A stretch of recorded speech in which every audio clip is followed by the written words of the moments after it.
बंदी छोड़ सतगुरु रामपाल जी परमेश्वर जी की जय हो। सत्साई भाई और बहनों, बहुत बड़ी दया, बहुत बड़ी मेहर पूज्य गुरुदेव भगवान की, सतगुरु रामपाल जी परमेश्वर जी की, जिनके शुभ आशीर्वाद से, विशेष आशीर्वाद से आप और हम सभी सत्सेवक भाई बहन साध संगति से जुड़कर इस कलयुग की बिचली पीढ़ी में उन्हीं के अमर तत्व ज्ञान को आधार बनाकर मोक्ष प्राप्ति के लिए दृढ़ता के साथ निरंतर भक्ति मार्ग पर आगे की ओर बढ़ रहे हैं। भाई और बहनों, इस कलयुग की बिचली पीढ़ी में परमेश्वर ने आप और हमारे ऊपर जो विशेष रजा बख्शी है, हमें मनुष्य जन्म दिया है, अपनी शरण में लिया है, हर प्रकार से अध्यात्म से परिचित करवाया है, हर प्रकार के धर्म कर्म की जानकारी दी है। तो आप और हमारी भी अब कुछ विशेष जिम्मेदारियां बनती हैं कि हम अपने पूज्य गुरुदेव भगवान के प्रति आजीवन वफादार रहें, हम स्वामी भगत बन के रहें। हमारे मन में कोई भी संशय, कोई भी डाउट सतगुरुदेव भगवान के प्रति और उनकी अमर भक्ति के प्रति नहीं होनी चाहिए। जब इतना विश्वास परमेश्वर हमारा देखेंगे तब वे हमें अपने चरणों में विशेष जगह देंगे। और कलयुग की बिचली पीढ़ी में परमेश्वर यही चाहते हैं कि ये आत्माएं जो युगों युगों से इस काल के लोक में धक्के खा रही हैं, मुझे ना पहचान कर, अब इस कलयुग की बिचली पीढ़ी में ये आत्माएं हमें पहचान लें। और उसके लिए परमात्मा जी ने, सतगुरु रामपाल जी भगवान ने अपनी तरफ से कोई कसर, कोई कमी, ये भक्ति हमारे दिलो दिमाग में डालने में कसर नहीं छोड़ी है। अब भी यदि कोई कसर रहेगी भाई और बहनों, तो आप और हमारी ही रहेगी।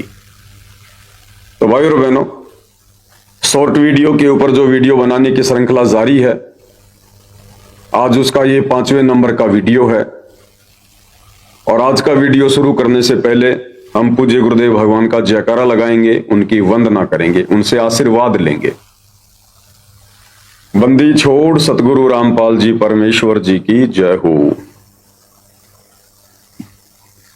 परम पिता परमात्मा, सारी सृष्टि के सर्जनहार, कुल मालिक, असंख्य ब्रह्मांडों के स्वामी, जगत गुरु, तीनों लोकों में प्रवेश करके सबका धारण पोषण करने वाले राजाधिराज, आत्माधार, नाथों के नाथ, देवों के देव महादेव, सर्वेश्वर महेश्वर, मृत्युंजय, अजरो अमर, आदि अनादि सनातनी प्रभु, जगत पिता जगदीश्वर, श्री श्री 1008 की उपाधि के वास्तविक अधिकारी, अकाल मूर्त सौद स्वरूपी राम वासुदेव, सर्वगतम ब्रह्म, परम पूज्य, प्रथम पूज्य, परम संत, परम पुरुष, परम धनी, परम दयालु, सत्य कबीर, हक्का कबीर, अल्लाहु कबीर, अल्लाहु अकबर, बाखबर, अल्लाह ताला, जगत के तारणहार, जगत के मुक्तिदाता, जगत के जगन्नाथ, हारे के सहारे, हिंदुओं के राम, मुसलमानों के अल्लाह, सिखों के वाहिगुरु, ईसाइयों के मसीह, दया के सागर दयानिधि, करुणा के सागर करुणानिधि,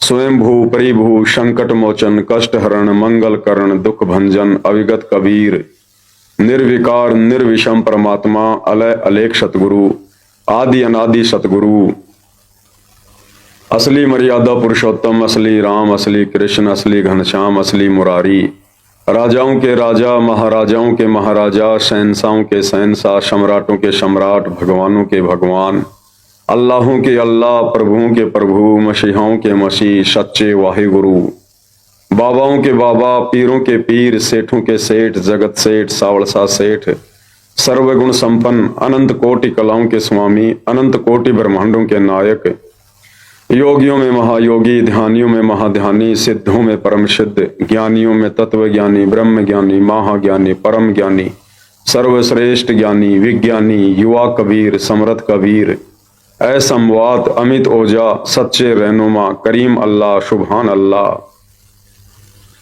दुनिया के अंतिम पैगंबर, 8 सितंबर 1951 से गांव धनाना, जिला सोनीपत, हरियाणा, भारतवर्ष की पावन भूमि पे प्रकट रियल कल की भगवान श्री नारायण साकार हरि, श्री बाबा साहेब नूर अनंत परमात्मा, सच्चे दरवेश, सच्चे बाखबर, संत शिरोमणि सतगुरु रामपाल जी परमेश्वर जी के चरण कमल में साध संगति से जुड़े हुए देश विदेश से आप और हम सभी सत्सेवक भाई बहनों का अनंत कोटि दंडोत प्रणाम।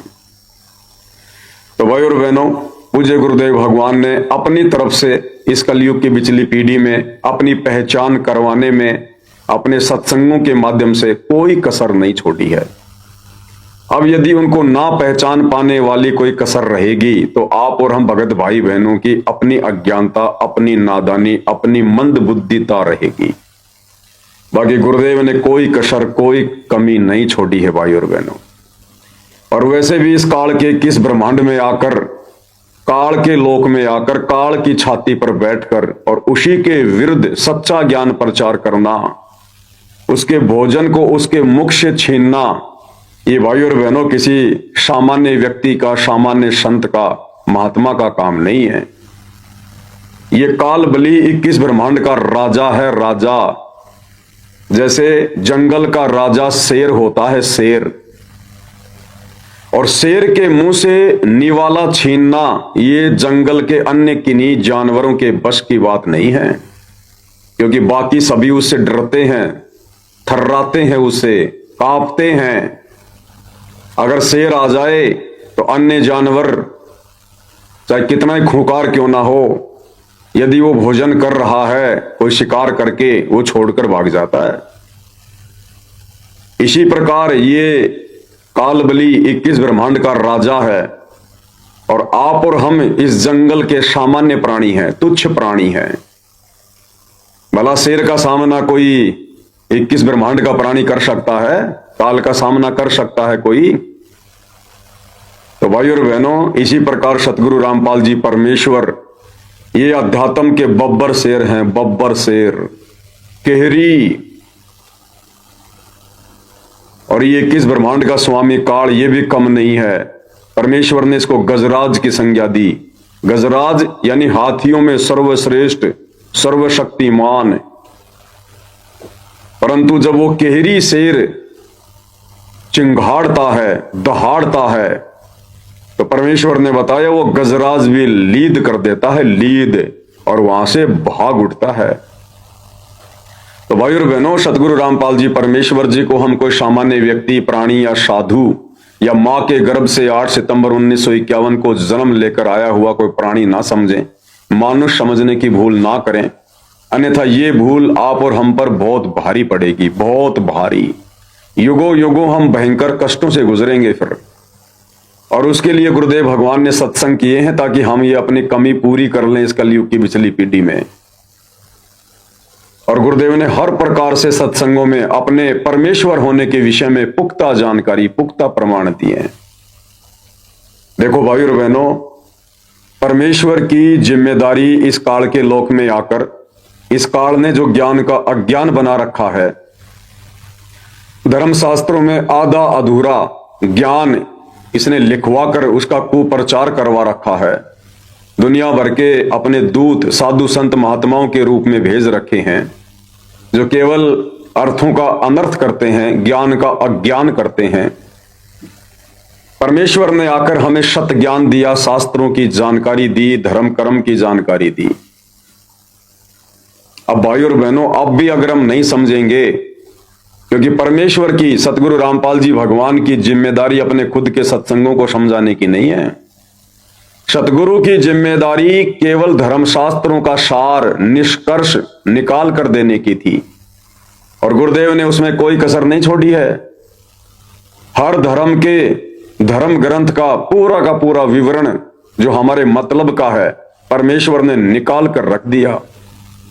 चारों वेद, गीता, कुरान, बाइबल, तोरेत, जबूर, इंजल, गुरु ग्रंथ साहिब और अन्य छोटे मोटे संत महात्मा, साधु, ऋषि, जो अज्ञानता के कारण आप और हम भोले भाले जीवों में महात्मा बने बैठे थे, ऋषि बने बैठे थे, परमेश्वर ने सभी की पुस्तकें, सभी के प्रवचन सुनाकर, दिखाकर निष्कर्ष दे दिया कि धरती पर किसी के पास सत्संग नहीं है।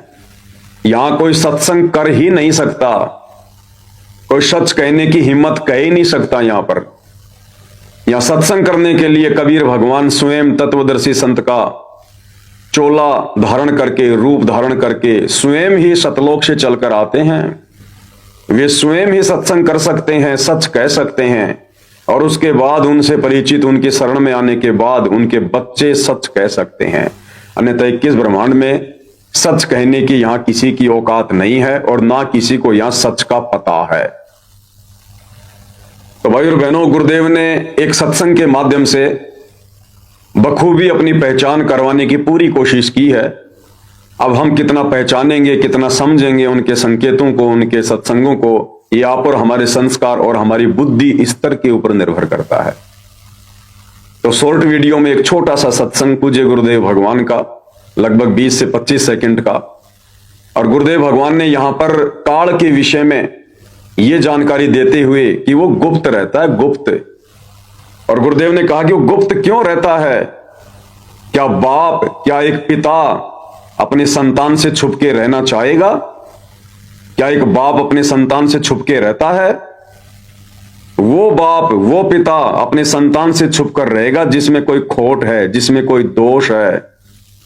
और गुरुदेव ने सृष्टि रचना के माध्यम से बता दिया कि इस काल में क्या दोष था, इसने क्या गलती की जिस कारण से इसको शराप लगा, ये दंड का भागी बना।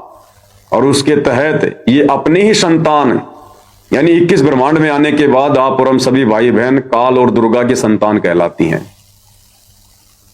ये अपने ही बच्चों से, अपने ही संतानों से छुप के रहता है। ब्रह्मा विष्णु महेश तो सीधे सीधे इसके पुत्र हैं। ये उनको भी अपनी शक्ल सूरत नहीं दिखाता, अपने ओरिजिनल रूप में उनके सामने नहीं आता। और आगे गुरुदेव भगवान ने निर्णय दिया कि वो परमात्मा, वो छुप के नहीं रहता, वो परमात्मा सर्व के समक्ष आता है, तत्वदर्शी संत बन के आता है, अपने रूप को हल्का करके आता है, अपने आप को छुपा कर ज्ञान प्रचार करता है। और आज से पहले हम उसको पहचान नहीं पाए। और आगे गुरुदेव ने कहा कि अब पहचानेंगे, अब पहचानेंगे। क्या कह रहे हैं गुरुदेव भगवान? ध्यान से सुनिए भाई और बहन। मेरा अटल सिद्धांत है, मैं अपनी योग माया से छुपा रहता हूं, किसी के सामने नहीं आता। और ये भगवान ने सृष्टि रचना बताई थी कबीर परमात्मा ने कि इसने गलती करता है, ये 1 लाख जीवों को, मनुष्य शरीरधारियों को रोज खाता है। या बुटट खाना खोल रखा है इसने, कहीं दुर्घटना में मर गए, किधर फ्लड आ गई, कहीं पर और कारण हो गया।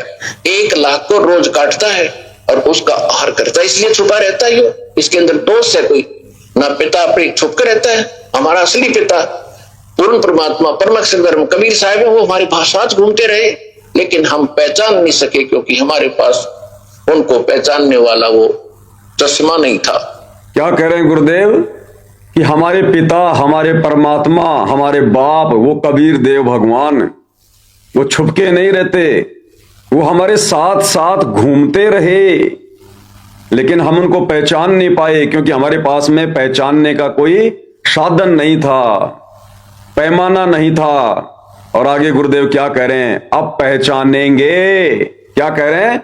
अब पहचानेंगे। सुनिए, अब वो ऐनक दास देगा आपको, उससे देखना अपने भगवान को, अब पहचानोगे।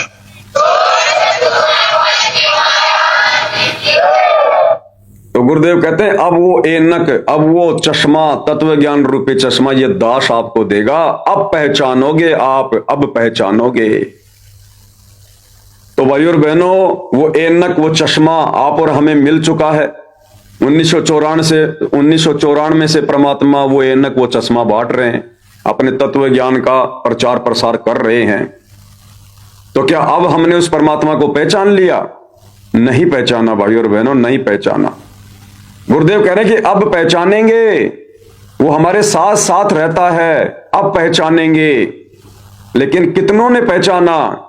केवल चंद आत्माओं ने पहचाना, केवल चंद आत्माओं ने। बाकी सतलोक आश्रमों से जुड़े हुए हमारे भाई बहन तो उसी दाढ़ी मूछ वाली कबीर जी की समझे जाने वाली, परमात्मा की समझे जाने वाली मुर्दा फोटो को ही भगवान मान रहे हैं। वो भी नहीं पहचान पाए अभी तक। गुरुदेव कह रहे हैं वो हमारे साथ साथ घूमते हैं। अब वो दाढ़ी मूछ वाली फोटो उसके पैर नहीं है, वो चल नहीं सकती हमारे साथ साथ, वो फिर नहीं सकती, घूम नहीं सकती हमारे साथ साथ। सन 1994 से कौन चल रहे हैं, कौन घूम रहे हैं, कौन गांव गांव जाकर लोगों की गालियां खाकर, गुंडा और गुंडा कहलवाकर आप और हमारे तक ज्ञान पहुंचा रहा है? वो पहुंचाएगा जिसकी हम संतान हैं, जिसे अपने बच्चों की चिंता है, तो हमारे साथ साथ घूमते रहे गुरुदेव भगवान सन 1994 से, लेकिन हम उनको पहचान नहीं पा रहे थे।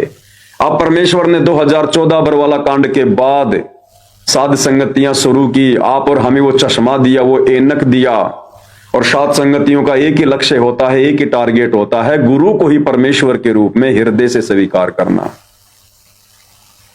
तो अब आप और हम भगत भाई बहनों ने जो साध संगति से जुड़े हुए हैं, केवल उन्होंने पहचाना है, बाकी किसी ने नहीं पहचाना। किसी ने भी बस उस दाढ़ी मूंछ वाली कबीर जी के समझे जाने वाली फोटो को ही परमात्मा मान लिया, लेकिन उस फोटो को परमात्मा मानने से आप और हमारी बात नहीं बनेगी। गुरुदेव तो हमारे साथ साथ थे, लेकिन हम उनको पहचान नहीं पा रहे थे, क्योंकि वो अपने आप को छुपा रहे थे, अपने आप को भगवान से अन्य सिद्ध कर रहे थे। एक दास, एक भगत, एक संदेशवाहक, परमात्मा की आत्मा। फिर उन्होंने हमारे को चश्मा दिया, ऐनक दिया, तत्व ज्ञान दिया कि मेरे बच्चे मुझे पहचान लेंगे, और उन्हीं के आशीर्वाद से साध संगति से जुड़कर आज आप और हम सभी भगत भाई बहनों ने अपने परमपिता परमेश्वर को, अपने भगवान को बखूबी पहचान लिया है, सतगुरु रामपाल जी के रूप में। तो एक बार पुनः सुनिए गुरुदेव भगवान के आशीर्वाद से गुरुदेव भगवान क्या कह रहे हैं। मेरा एक अटल सिद्धांत है, मैं अपने योग माया से छुपा रहता हूं, किसी के सामने नहीं आता। और ये भगवान ने सृष्टि रचना बताई थी कबीर परमात्मा ने, कि इसने गलती करता है ये 1 लाख जीवों को, मनुष्य शरीरधारियों को रोज खाता है, या बुटड़ खाना खोल रखा है इसने, कहीं दुर्घटना में मर गए, किधर फ्लड आ गई, कहीं पर और कारण हो गया, 1 लाख को रोज काटता है और उसका आहार करता है, इसलिए छुपा रहता है ये। इसके अंदर दोष है कोई ना, पिता अपने छुप कर रहता है। हमारा असली पिता पूर्ण परमात्मा परमक्षर धर्म कबीर साहब है, वो हमारे पास घूमते रहे, लेकिन हम पहचान नहीं सके, क्योंकि हमारे पास उनको पहचानने वाला वो चश्मा नहीं था। अब वो ऐनक दास देगा आपको, उससे देखना अपने भगवान को, अब पहचानोगे।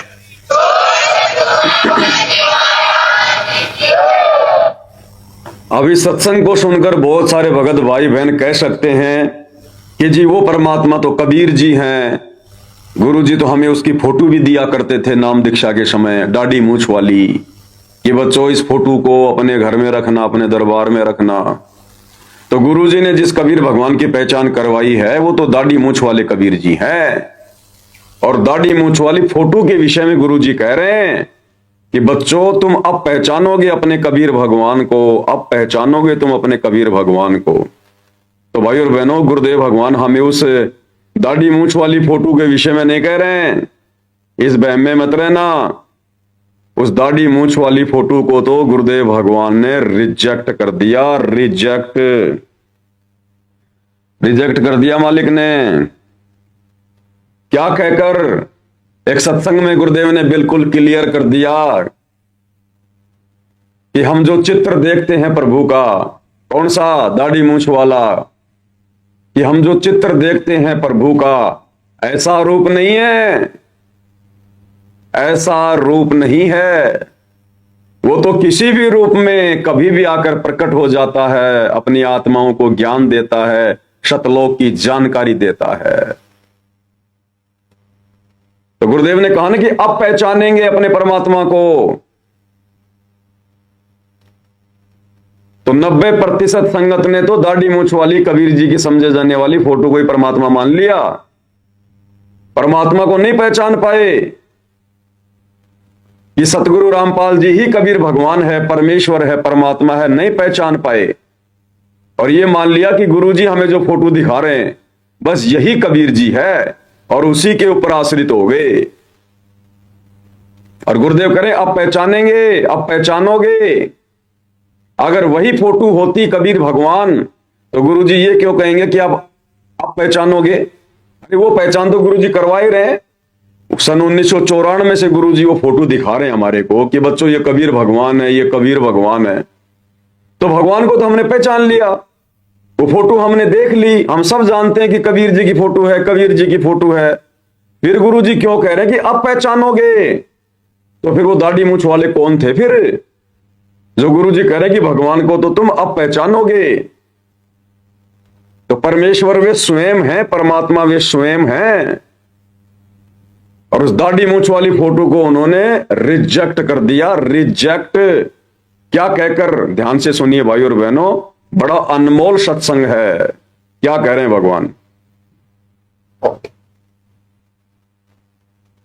अपने आत्माओं अब तो ये दास बैठा है, यदि यहाँ परमात्मा इसी मानव शरीर तो है ही उनका, क्योंकि बनारस में 120 वर्ष रहे, और अब भी वो आ जाते। जो हम चित्र देखते हैं प्रभु का, ऐसा चित्र नहीं है। वो तो ना जाने कितने स्वरूप है उस मालिक के, वो किसी भी रूप में आकर के अपना ज्ञान बताता है, अपनी प्यारी आत्माओं को अपने चरणों में लगा के भक्ति करवा के सतलोक ले जाता है। तो क्लियर कर दिया भाई और बहनों गुरुदेव भगवान ने। इस दाढ़ी मूंछ वाली फोटो को गुरुदेव भगवान ने बिल्कुल रिजेक्ट कर दिया। रिजेक्ट। तो बताओ सतलोक आश्रमों से जुड़े हुए भाई बहनों, तुम किसे भगवान मानकर पूज रहे हो? तुमने क्या पहचाना? अरे कुछ भी तो नहीं पहचाना। तुम जिस दाढ़ी मूंछ वाली फोटो को कबीर मान के पूज रहे हो, जून के महीने में कबीर प्रगट दिवस मना रहे हो, गुरुदेव ने तो रिजेक्ट कर दिया कि प्रभु ऐसा नहीं है जो हम चित्र देख रहे हैं। वो तो ना जाने किस रूप में आ जाते हैं अपनी आत्माओं को ज्ञान देने के लिए। एक बार ध्यान से सुनो भाई और बहनों, इसलिए गुरुदेव कह रहे हैं कि अब पहचानोगे भगवान को, अब पहचानोगे। ध्यान से सुनिएगा। अपने आत्माओं अब तो ये दास बैठा है, यदि यहाँ परमात्मा इसी मानव शरीर तो है ही उनका, क्योंकि बनारस में 120 वर्ष रहे, और अब भी वो आ जाते। जो हम चित्र देखते हैं प्रभु का, ऐसा चित्र नहीं है। वो तो ना जाने कितने स्वरूप है उस मालिक के। जो हम चित्र देखते हैं ऐसा चित्र नहीं है परमात्मा का, ऐसा रूप नहीं है। तो गुरुदेव ने बिल्कुल क्लियर कर दिया कि ये दाढ़ी मूंछ वाली फोटो परमात्मा नहीं है, कबीर जी नहीं है। और कह दिया कि अब पहचानोगे अपने परमात्मा को, वो तो तुम्हारे साथ साथ ही घूमता है। तो फिर किसको पहचानेंगे? दाढ़ी मूंछ वाली को तो रिजेक्ट कर दिया, जिसको संगत अपना कबीर भगवान मान के बैठी थी। और गुरुदेव कह रहे कि अब पहचानोगे। तो बताओ फिर और बच कौन गया पहचानने के लिए? अब बच गए सतगुरु रामपाल जी। तो कौन हुए सतगुरु रामपाल जी? स्वयं कबीर भगवान, कबीर परमात्मा, आत्मा के पिता परमेश्वर।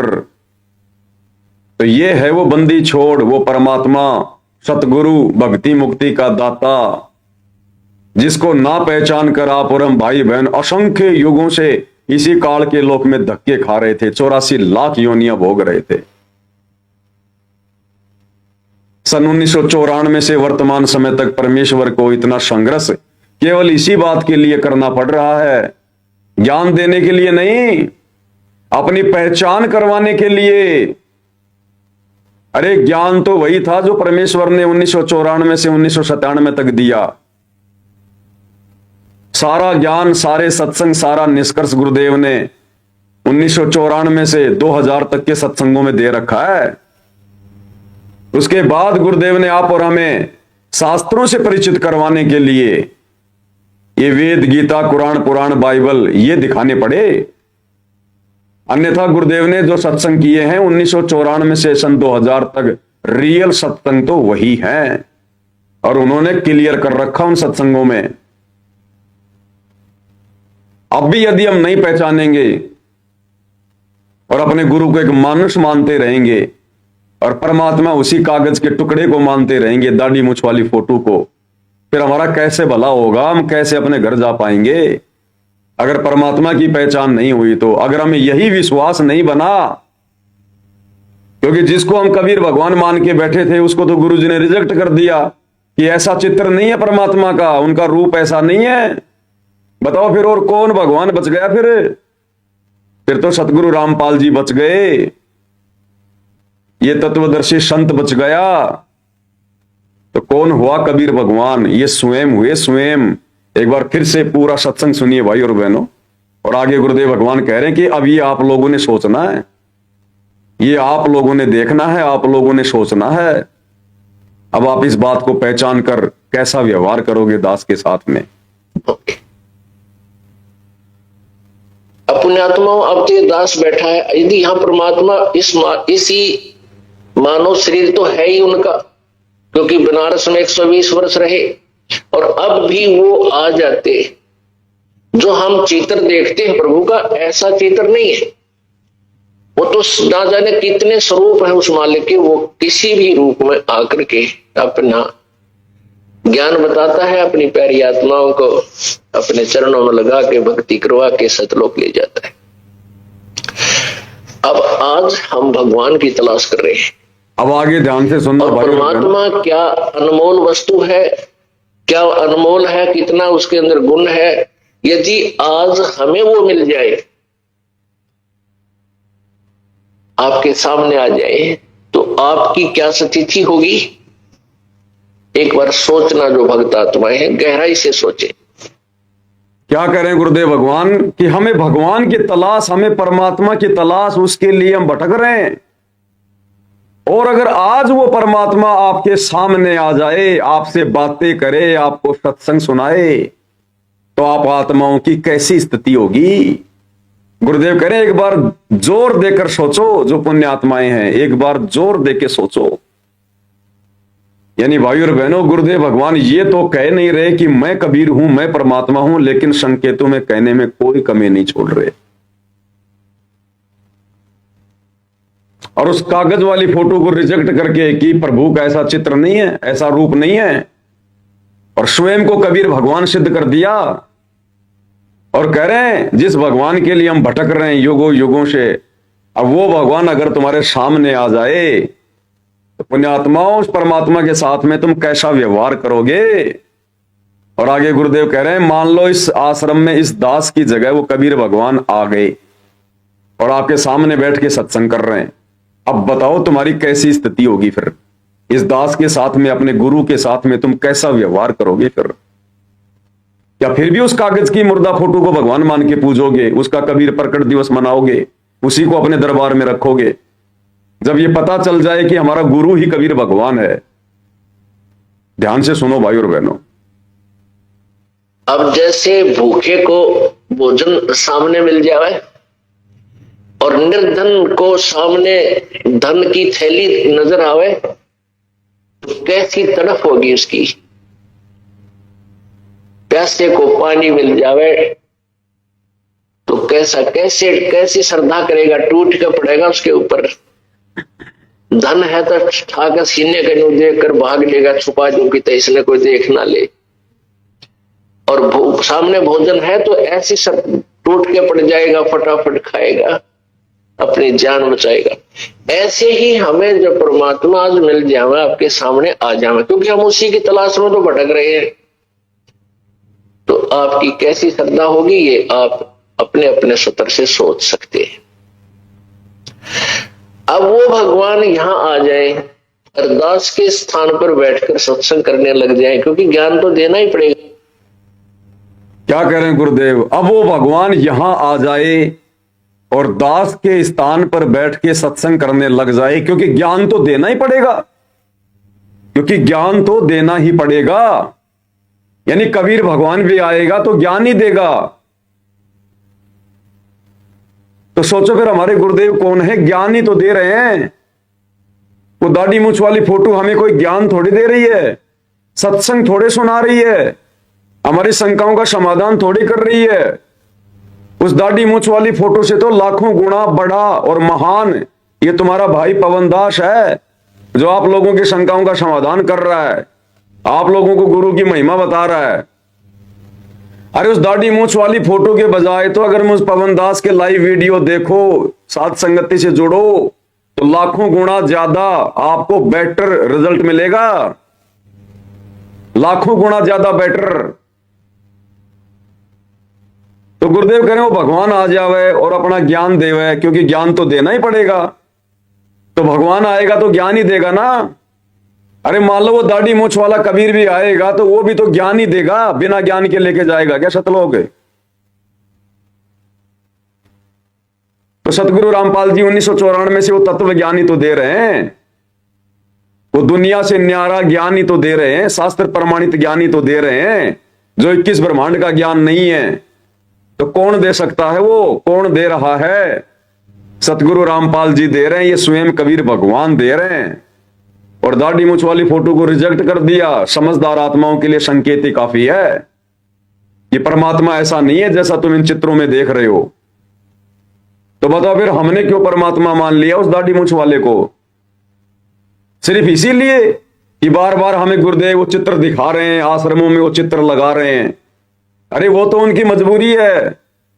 अरे जब तक सतगुरु रामपाल जी के शिष्य, उनके भगत सतगुरु रामपाल जी को ज्ञान को आधार बनाकर कबीर भगवान नहीं मानेंगे, हृदय से स्वीकार नहीं करेंगे, तो सतगुरु रामपाल जी की तो मजबूरी है किसी और को कबीर भगवान बताना, किसी और को परमात्मा बता के सत्संग सुनाना। और जिस दिन इस ज्ञान को आधार बनाकर हम अपने गुरु को परमात्मा मान लेंगे, फिर आगे गुरुदेव को कोई जरूरत नहीं है दाढ़ी मूछ वाली फोटो को भगवान बताना या उसका प्रकट दिवस मनाना। फिर क्या आवश्यकता रह जाएगी जब हमने ओरिजिनल कबीर को पहचान लिया, अपने गुरु को ही कबीर मान लिया? फिर क्यों गुरुदेव जून के महीने में कबीर प्रकट दिवस मनाएंगे? अरे जैसे 2014 बरवाला कांड है, उसके बाद आप और हम भगत भाई बहनों ने कबीर जी को परमात्मा मान लिया। और देखो भाई और बहनों, कबीर जी को परमेश्वर मानने की, यानी सतगुरु रामपाल जी को परमेश्वर मानने की, कबीर भगवान मानने की प्रोसीजर ये कैसे शुरू हुई आप लोगों को पता है? सन 2018 में राजस्थान के जयपुर से ये दास पवन दास, साथ में अपने कजोड़ भाई और साथ में अपने रूपदास भाई, जो कि जयपुर में नाई की दुकान है उनकी, हम तीनों आत्माएं राजस्थान के देवली में साध संगति में गए थे। और वहां से साध संगति पूरी करके रूपदास भगत जी की मारुति 800 गाड़ी थी, उसमें हम गए थे तीनों भाई। और जब हम वापस आए तो एक जगह रास्ते में चाय पीने के लिए रुक गए, क्योंकि उस समय तो बाहर का खाना पीना हम लोग जो है वो किया करते थे। तो रास्ते में पता चला कि यहाँ की चाय बहुत फेमस है, लंबा लंबा कांच का गिलास था। तो रूपदास जी जो है वो चाय ज्यादा पीते हैं, नाई का काम है ना, बिना चाय पिए बिना काम होता नहीं उनसे इतना। तो वहां हम लोगों ने गाड़ी रोक ली साइड में, तीनों भाई चाय पीने लग गए। और गाड़ी में बैठे बैठे देखो रूपदास जी को परमात्मा ने प्रेरणा करी और कहा कि भगत जी, हम लोग क्यों उस दाढ़ी मूछ वाले को भगवान मान के उसका कबीर प्रकट दिवस मना रहे हैं? क्यों ना हम 2019 से अपने गुरु जी को ही कबीर भगवान मानकर, वे तो कबीर हैं ही, क्यों ना हम अपने गुरु जी का ही कबीर प्रकट दिवस मनाएं? क्योंकि भगवान तो दो नहीं हो सकते ना, भगवान तो एक ही है। चाय पीते पीते अचानक से परमात्मा ने उनको प्रेरणा की। तो बीच में फिर कजोड़ भगत जी बोले, भाई बात तो बिल्कुल सही है, भाई बिल्कुल सही बात है भाई, जो हमें ज्ञान दे रहा है, जो हमें नाम दे रहा है, हमें सत्संग सुना रहा है, हमारे लिए गालियां खा रहा है, संघर्ष कर रहा है, तो हमारे लिए तो वही हमारा भगवान हो गया। और अगर वो दाढ़ी मूछ वाला भगवान है तो फिर वो सामने क्यों नहीं आ रहा? फिर वो आकर सत्संग क्यों नहीं सुना रहा? वो फिर काल की तरह छुपके क्यों रहता है अगर वो दाढ़ी मूछ वाला ही भगवान है तो? और भाई और बहनों, ये पीछे जो गुरुदेव भगवान ने अभी बताया आपको कि पुण्यात्माओं, उस प्रभु का रूप ऐसा नहीं है। यानी गुरुदेव खुद दाढ़ी मूछ को रिजेक्ट कर रहे हैं, क्योंकि वर्तमान में संगत जिस फोटो को, जिस चित्र को भगवान मान के पूज रही है, उसके तो दाढ़ी मूछ हैं। और गुरुदेव ने कह दिया कि प्रभु का ऐसा चित्र नहीं है जो हम ये चित्र देख रहे हैं, प्रभु ऐसा नहीं है। इसका मतलब गुरुदेव ने क्लियर कर दिया कि वो दाढ़ी मूछ वाला नहीं है, वो कबीर भगवान, वो दाढ़ी मूछ नहीं रखता, वो बिना दाढ़ी मूछ के है। और दास ने तो 1 लाख रुपए की नगद घोषणा कर रखी है कि सतगुरु रामपाल जी का कोई भी भगत ये साबित कर दे कि सतलोक में कबीर परमात्मा के दाढ़ी मूछ है। और देखो गुरुदेव इस सत्संग में बिल्कुल क्लियर कर रहे हैं कि ऐसा चित्र नहीं है प्रभु का। एक बार फिर से सुनो भाई और बहनों, अपने आत्माओं, अब तो दास बैठा है, यदि यहाँ परमात्मा इसी मानव शरीर तो है ही उनका, क्योंकि बनारस में 120 वर्ष रहे और अब भी वो आ जाते। अब सुनो, जो हम चित्र देखते हैं प्रभु का ऐसा चित्र नहीं है। जो हम चित्र देखते हैं प्रभु का ऐसा चित्र नहीं है। तो बताओ फिर संगत ने क्यों इसको कबीर भगवान मान लिया? गुरुदेव तो इसको रिजेक्ट कर रहे हैं, अपने सत्संग में रिजेक्ट कर रहे हैं। बहुत सारे भाई बहन कहते हैं ना कि भाई तुम लोग इस दाढ़ी मूंछ वाली फोटो को भगवान क्यों नहीं मानते, गुरुजी ने तो खुद बताया। तो गुरुजी तो खुद देखो रिजेक्ट भी कर रहे हैं। अब ये रिजेक्ट वाली बात भी तो माननी पड़ेगी। अब गुरुजी ने इस फोटो को भगवान बताया, वो हमें समझ में आ गया, क्योंकि भाई शुरुआत में उनकी मजबूरी थी। अगर वे खुद को कबीर जी कहते तो कोई उनके सत्संग भी ना सुनता। इसलिए गुरुदेव ने अपने आप को छुपाकर स्वयं कबीर होते हुए और आप और हमारे तक ये ज्ञान पहुंचाने के लिए इस दाढ़ी मूंछ वाली फोटो को सामने रखकर कहा कि कबीर भगवान। लेकिन भैया 30 साल हो गई, अब 30 साल ज्ञान बतेरा दे लिया गुरुदेव ने। अब हमने गुरु को परमात्मा मानना पड़ेगा, पहचानना पड़ेगा। तो अब गुरुदेव उसी फोटो को, संगत जिस कबीर की समझे जाने वाली नकली फोटो को, दाढ़ी मूंछ वाली फोटो को, कागज के टुकड़े को अपना कबीर भगवान मान के पूज रही है, सतगुरु रामपाल जी उसे रिजेक्ट कर रहे हैं। रिजेक्ट। पुण्यात्मा, हम जो चित्र देख रहे हैं ऐसा चित्र नहीं है प्रभु का। तो इस चित्र में तो दाढ़ी मूंछ है, तो क्या भगवान की दाढ़ी मूंछ नहीं है क्या? हाँ, नहीं है भगवान की दाढ़ी मूंछ। भगवान हमारे सामने बैठे सत्संग कर रहे, हमारे गुरु के रूप में आ गए भगवान। तत्वदर्शी संत की भूमिका कौन निभाएगा? इस काल के लोक में आके सत्संग कौन कर सकता है? भगवान। तो सत्संग कौन कर रहे हैं? सतगुरु रामपाल जी। कौन हुए सतगुरु रामपाल जी? और गुरुदेव ने कहा कि बच्चों, अपने द्वारा रची गई सृष्टि को वो कबीर भगवान ही बता सकता है। एक जीव क्या बता दे? तो 94 से कौन बता रहे हैं सृष्टि रचना? सत्संग कौन कर रहे हैं? तत्वदर्शी संत की भूमिका में कौन है? और अब गुरुदेव साफ साफ रिजेक्ट कर रहे हैं इस कागज के टुकड़े को, दाढ़ी मूंछ वाली फोटो को। एक बार फिर से सुन लो भाई और बहनों, अगर समझ में नहीं आ रही है तो, क्योंकि साथ संगति का काम है समझाना। अपने आत्माओं, अब तो ये दास बैठा है, यदि यहाँ परमात्मा इसी मानव शरीर तो है ही उनका, सुनो, क्योंकि बनारस में 120 वर्ष रहे। अब सुनो, और अब भी वो आ जाते। जो हम चित्र देखते हैं प्रभु का, ऐसा चित्र नहीं है। वो तो ना जाने कितने स्वरूप है उस मालिक के, वो किसी भी रूप में आकर के अपना ज्ञान बताता है, अपनी प्यारी आत्माओं को अपने चरणों में लगा के भक्ति करवा के सतलोक ले जाता है। तो बताओ भाई और बहनों, हाथ कंगन को आरसी क्या, पढ़े लिखे को फारसी क्या, और क्या प्रमाण चाहिए? अब क्या सबूत चाहिए इससे ज्यादा? अब गुरुदेव खुल्लम खुल्ला नहीं कहेंगे भाई, उनका भी काल के साथ एग्रीमेंट है। और परमेश्वर कलयुग की पिछली पीढ़ी में जो जो आत्माएं ज्ञान को आधार बनाकर भक्ति करेंगी, उन्हीं को सतलोक लेकर जाएंगे। अगर इन्होंने खुल्लम खुल्ला ही बताना होता तो भाई और बहनों, आप और हमें शिक्षा देने की आवश्यकता नहीं थी, हमें पढ़ा लिखा इंसान बनाने की जरूरत नहीं थी, अक्षर ज्ञान से युक्त कराने की जरूरत नहीं थी। पिछले 15-20 वर्षों से धर्मशास्त्रों को खोल खोल के दिखाने की जरूरत नहीं थी। दुनिया में गुंडा और भुंडा कहलवाने की जरूरत नहीं थी। ये तत्व ज्ञान देने की जरूरत नहीं थी। सीधा सीधा हाथ पकड़ के ले जाते परमात्मा। ये तो समर्थ है, फिर इनको रोक कौन देगा? अगर ये सतलोक ले जाना चाहें तो काल की औकात है क्या हमें रोक देंगे? इनका हाथ पकड़ने वाला कौन है किस ब्रह्मांड में? इसलिए परमेश्वर ने ज्ञान आधार का मार्ग चुना है वर्तमान कलयुग की पिछली पीढ़ी का, कि जो आत्माएं मेरे ज्ञान को आधार बनाकर और हृदय से अपने गुरु को ही परमेश्वर मानकर भक्ति करेंगी, उन्हीं आत्माओं को परमेश्वर सतलोक ले जाने की सोचेंगे। तो इस फोटो को गुरुदेव ने बिल्कुल रिजेक्ट कर दिया, बिल्कुल रिजेक्ट। अब तो कम से कम भगत भाई बहनों के समझ में आ जानी चाहिए कि सतगुरु रामपाल जी परमेश्वर कौन है।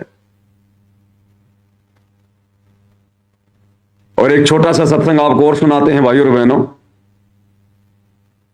इसमें गुरुदेव ने बिल्कुल क्लियर कर दिया और भी।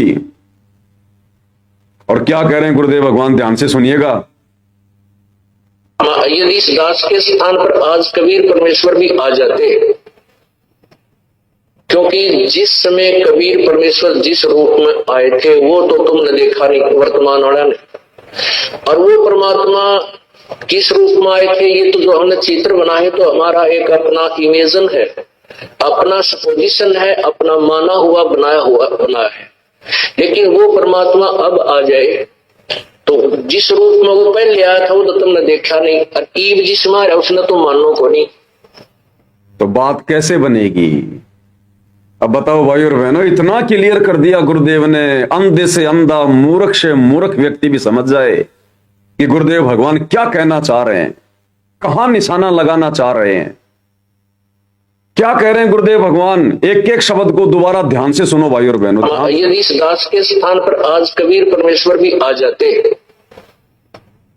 क्योंकि जिस समय कबीर परमेश्वर जिस रूप में आए थे वो तो तुमने देखा नहीं। क्या कह रहे हैं गुरुदेव कि जिस समय कबीर परमात्मा जिस रूप में आए थे, यानी 650 साल पहले, तो गुरुदेव कह रहे हैं कि वो रूप तो तुमने देखा नहीं वर्तमान वालों ने। तो फिर भाई ये फोटो किसकी है? अरे फिर ये फोटो किसकी है दाढ़ी मूंछ वाली? इसी को तो सब कबीर जी मान के पूछ रहे हैं कि 650 साल पहले आए थे। और गुरुदेव कह रहे हैं कि पुण्यात्मा जिस समय कबीर परमात्मा आए थे 650 साल पहले, वो जिस रूप में आए थे, जैसी उनकी शक्ल थी, उनका चेहरा था, वो तो तुम लोगों ने देखा नहीं वर्तमान वालों ने, यानी आप और हमने, कलयुग की पिछली पीढ़ी वालों ने। तो फिर गुरुजी जो ये दाढ़ी मूंछ वाली फोटो दिखा रहे हैं, फिर ये किसकी है? तो समझ जाओ भाई और बहनों, अब तो समझ जाओ कि 650 साल पहले परमात्मा जिस रूप में आए थे वो तो तुमने देखा नहीं वर्तमान वालों ने, यानी आप और हमें कह रहे हैं गुरुदेव। तो रिजेक्ट कर दिया गुरुदेव ने इस दाढ़ी मूंछ वाली फोटो को। अगर यही कबीर होता, यही कबीर का रूप होता, तो ये बात क्यों कहेंगे गुरुदेव कि 650 साल पहले परमात्मा जिस रूप में आए थे वो तो तुमने देखा नहीं वर्तमान वालों ने। दोबारा सुन लो। यदि इस दास के स्थान पर आज कबीर परमेश्वर भी आ जाते, क्योंकि जिस समय कबीर परमेश्वर जिस रूप में आए थे वो तो तुमने देखा नहीं वर्तमान वालों ने।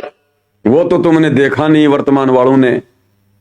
फिर गुरुजी हमें जो फोटो दिखा रहे हैं, नाम दीक्षा के समय दे रहे हैं दाढ़ी मूंछ वाली, फिर ये किसकी है?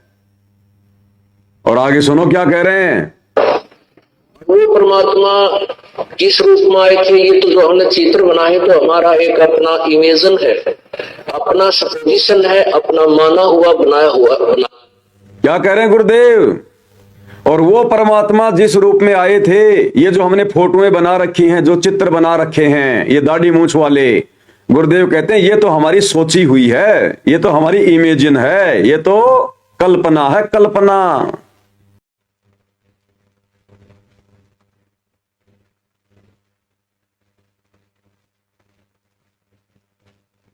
बीच में थोड़ा भाई और बहनों इंटरनेट का दिक्कत आ जाता है, कभी कभार डिस्कनेक्ट हो जाता है बीच में।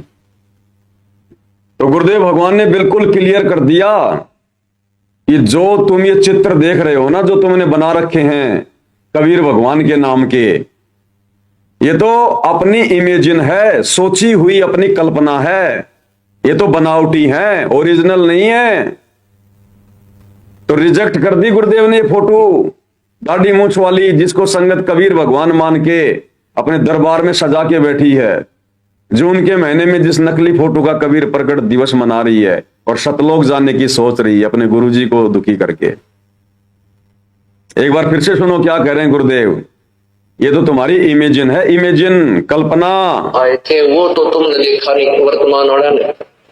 और वो परमात्मा किस रूप में आए थे, ये तो जो हमने चित्र बनाए तो हमारा एक अपना इमेजन है, अपना सपोजिशन है, अपना माना हुआ बनाया हुआ बना है। लेकिन वो परमात्मा अब आ जाए। और आगे क्या कह रहे हैं अब गुरुदेव भगवान कि 650 साल पहले परमात्मा जिस रूप में आए थे वो तो तुमने देखा नहीं, और वर्तमान में वो जिस रूप में आ जाएं उसको तुम मानोगे नहीं। यानी गुरुदेव कहना चाह रहे हैं कि वर्तमान में मैं खुद आ गया, अब मुझे तुम मानोगे नहीं, तो मोक्ष होगा कैसे, सतलोक जाओगे कैसे? क्या कह रहे हैं कि 650 साल पहले वो भगवान जिस रूप में आए थे वो तो तुमने देखा नहीं,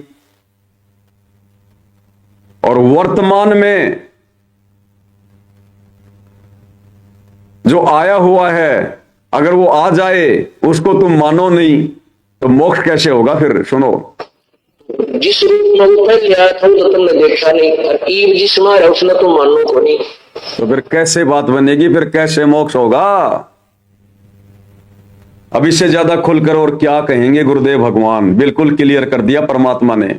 इसलिए भाई और बहनों, हम सत्सेवकों ने उस दाढ़ी मूंछ वाली फोटो को, जो लाखों की भोली भाली संगत बेचारी कबीर मान के पूज रही है, हमने उस फोटो को रिजेक्ट कर दिया, उस फोटो को फाड़ फाड़ के फेंक दिया, हमने अपने घरों से बाहर निकाल दिया और अपने घर पर, अपने दरबार में केवल गुरुदेव भगवान की ही फोटो रखी है। एकमात्र उन्हीं की तस्वीर रखी हमने, ओरिजिनल कबीर की, जिंदा कबीर की, रियल कबीर की। और क्या कह रहे हैं गुरुदेव भगवान, हम नादान भक्तों की वो भ्रमणा जड़ से खत्म करना चाह रहे हैं, जड़ से, कि तुम अपनी अज्ञानता के चलते जो इस दाढ़ी मूंछ वाली कबीर जी की समझे जाने वाली फोटो को, जो कि बनावटी है, इमेजिन है, नकली है, तुम जो इसको भगवान मान बैठे हो ना, ये दिलो दिमाग से निकाल दो। अब और क्या कह रहे हैं गुरुदेव भगवान इस अनमोल सत्संग में, कि पुण्यात्माओं, तुम ये ना समझना कि वो कबीर भगवान आएगा तो टोपी टापी लगा के आएगा, दाढ़ी वाड़ी लगा के आएगा, जो तुम इन फोटो में देख रहे हो। क्या कह रहे हैं भाई और बहनों, ध्यान से सुन लो, अपने विषय में क्या बता रहे हैं गुरुदेव, क्या समझाना चाह रहे हैं। और उस दाढ़ी मूंछ वाली फोटो को, उस सिर पे टोपा, दाढ़ी वाड़ी, मूंछ वास, गुरुदेव उसको रिजेक्ट कर रहे हैं कि ये ना सोचना कि आज भी अगर वो कबीर भगवान आएगा तो दाढ़ी वाड़ी लगा के आएगा, टोपा टापा पहन के आएगा। सुनिए क्या कह रहे हैं गुरुदेव भगवान, अनमोल सत्संग। आज ये दास आपके पास है और अब कबीर परमात्मा आ जाए। अब जरूरी नहीं है वो कबीर भगवान इस स्वरूप में जो आप रोज देखते हो, दाढ़ी दूढ़ी बढ़ाकर टोपी टापी पहन के ना, वो किसी भी रूप में आ सकता है। और यहाँ इस दास के स्थान पर वो परमेश्वर आ जाए और आपके साथ ऐसे ही ज्ञान देवे, आपको आशीर्वाद देवे, मिले, सत्संग करें, तो आप उनके साथ क्या व्यवहार करोगे। अब जो पुण्यात्मा है वो तो समझ गए होंगे क्या व्यवहार कराएंगे, कि परमात्मा की तलाश है, परमात्मा सामने, फिर व्यवहार के फिर तो समर्पण होगा। तो कहने का भाव ये है कि जैसे ये दास उस परमेश्वर का ही स्वरूप मानना होगा। कैसे, जैसे एक क्लियर कर दिया गुरुदेव भगवान ने, क्लियर, कि जो पुण्यात्मा है वो तो समझ गई होंगी, जो पुण्यात्मा है, जो विशेष आत्मा है, जो अधिकारी आत्मा है, गुरुदेव कह रहे हैं वो तो समझ गई होंगी कि भाई फिर व्यवहार क्या, फिर तो समर्पण करेंगे, समर्पण। तो गुरुदेव कहना चाह रहे हैं कि नादानो, वो कबीर भगवान तुम्हारे सामने बैठा, तुम्हारा गुरु, तत्वदर्शी संत, और परमात्मा मानकर कि मम संत मुझे जान मेरा ही स्वरूपम, समर्पित हो जाओ, समर्पित, अग्रम मग्रम की अब कोई गुंजाइश नहीं होनी चाहिए। अब इससे ज्यादा और क्या समझाएंगे गुरुदेव। इसीलिए परमात्मा कहते हैं शब्द सैन सतगुरु की पहचान है, वो पावे अटल सुहाग रे। यानी स्पष्ट रूप से गुरुदेव कह रहे हैं, मैं नहीं कहूंगा कि मैं भगवान हूं, मैं परमात्मा हूं, लेकिन सत्संगों में संकेत करूंगा, और मेरे सत्संगों में छुपे हुए उन संकेतों को जो समझ जाएगा और गुरु को परमेश्वर मानकर, कबीर मानकर समर्पित होकर भक्ति करेगा, कहते हैं वो पावे अटल सुहाग रे। शब्द सैन सतगुरु की पहचान है, वो पावे अटल सुहाग रे। वही आत्मा अटल सुहाग यानी शतलोक को प्राप्त करेगी, उस परमेश्वर को प्राप्त होगी। अब बताओ भाई और बहनों, क्या कसर छोड़ दी गुरुदेव भगवान ने, क्या कमी छोड़ दी परमात्मा ने। हर प्रकार से गुरुदेव ने अपने विषय में जानकारी देने में कोई कसर नहीं छोड़ी। फिर भी किसी को लगता है कि भाई कोई कमी रह गई होगी, तो एक सत्संग में गुरुदेव भगवान और कह रहे हैं कि हु इज गॉड, और गुरुदेव कह रहे हैं अब तो वो परमात्मा आपके सामने आके खड़ा हो गया, आपके सामने आके। अब बताओ, दाढ़ी मूंछ वाला कबीर हमारे सामने आके कहां खड़ा है। और गुरुदेव इस 2 मिनट के सत्संग में लास्ट में कह रहे हैं कि पुण्यात्माओं, अब तो वो कबीर परमात्मा आपके सामने आके खड़ा हो गया, सामने आके। अरे सामने आके खड़ा वो होगा जो जिंदा होगा, जो साक्षात होगा। वो फोटो हमारे सामने क्या खड़ी होगी? क्या कह रहे हैं गुरुदेव भगवान इस अनमोल सत्संग में? अपने आत्माओं, परमात्मा ने 600 वर्ष पहले बताया था, धर्मदास ये जग बोरा ना, कोई न जाने पद निर्वाणा। यही कारण मैं कथा पसारा, सबसे कहिए एक राम न्यारा। अब अपनी महिमा आप ही बता रहे हैं। अब मैं तुमसे कहूं चिताई, ते देव की उत्पत्ति भाई। कुछ संक्षेप कहूं गहुराई, सब संशय तुमरे मिट जाई। कहते हैं मां अष्टंगी पिता निरंजन, ये जमदारुण वंशन अंजन। पहले कीन निरंजन राई, पीछे से माया उपजाई। माया रूप देख अति शोभा, देव निरंजन तन मन लोभा। निरंजन कीने भोग विलासा, माया को रही तब आशा। 3 पुत्र अष्टंगी जाए, ब्रह्मा विष्णु शिव नाम धराए। अब सुनिए, अपने आत्माओं, एक तो परमात्मा सामने आके खड़ा हो गया, आई एम गॉड। क्या कह रहे हैं कि पुण्यात्मा, इब तो परमात्मा सामने आके खड़ा हो गया कि आई एम गॉड। इब, अरे कलयुग की पिछली पीढ़ी में आप और हमारे सामने कि पुण्यात्माओं, इब तो परमात्मा हमारे सामने आके खड़ा हो गया कि आई एम गॉड। अब इससे ज्यादा और क्या कहेंगे? अब खुल के नहीं कहेंगे कि मैं ही कबीर हूं। क्या कह रहे हैं एक बार फिर से ध्यान से सुन लो। निरंजन कीने भोग विलासा, माया को रही तब आशा। सुनो, 3 पुत्र अष्टंगी जाए, ब्रह्मा विष्णु शिव नाम धराए। पुण्यात्माओं, एक तो परमात्मा सामने आके खड़ा हो गया, आई एम गॉड। इब तो परमात्मा सामने आके खड़ा हो गया कि आई एम गॉड। और फिर गुरु जी क्या कह रहे हैं? अब आपने यही निर्णय करना है, हु इज गॉड। अब आपने यही निर्णय करना है कि हु इज गॉड, परमात्मा कौन है? वो दाढ़ी मूंछ वाली कबीर जी की समझे जाने वाली फोटो, या खुद तुम्हारा गुरु जो अपनी महिमा स्वयं तुम्हें बता रहा है, समझा रहा है? क्या कह रहे हैं? अब आपने यही निर्णय करना है। कबीर साहब कहते हैं आई एम गॉड। और बालक पे बालक, अंधे से अंधा इन वचनों को सुनकर समझ सकता है कि हु इज गॉड। सबसे पहले हमने ये निर्णय करना है, हु इज गॉड। क्या कह रहे हैं गुरुदेव कि अंधे से अंधा, बालक से बालक भी इन वचनों को सुनकर ये निर्णय कर सकता है कि हु इज गॉड। और सबसे पहले हमने यही निर्णय करना है कि हु इज गॉड, परमात्मा कौन है। इन वचनों को सुनकर, क्या ये वचन, ये प्रवचन, ये सत्संग कबीर जी के अलावा कोई सुना सकता है? ये ज्ञान, ये तत्व ज्ञान, सृष्टि रचना कबीर जी के अलावा कोई बता सकता है? इस काल के लोक में, इसके क्षेत्र में, इसकी छाती पर बैठकर लाखों आत्माओं को ये तत्व ज्ञान कोई बता सकता है? कोई सुना सकता है क्या? इस काल रूपी शेर के मुंह से निवाड़ा यहां का कोई गीदड़ निकाल सकता है क्या? क्योंकि 21 ब्रह्मांड के सभी प्राणी केवल गीदड़ हैं, काल के आगे गीदड़। कि अर्जुन, बलवानों का बल और बुद्धिमानों की बुद्धि मैं हूं। मैं हाथियों में गजराज हूं और शेरों में मैं केहरी हूं, और बाकी सब यहां गीदड़ हैं, भेड़ बकरियां हैं, ये जितने भी जीव हैं।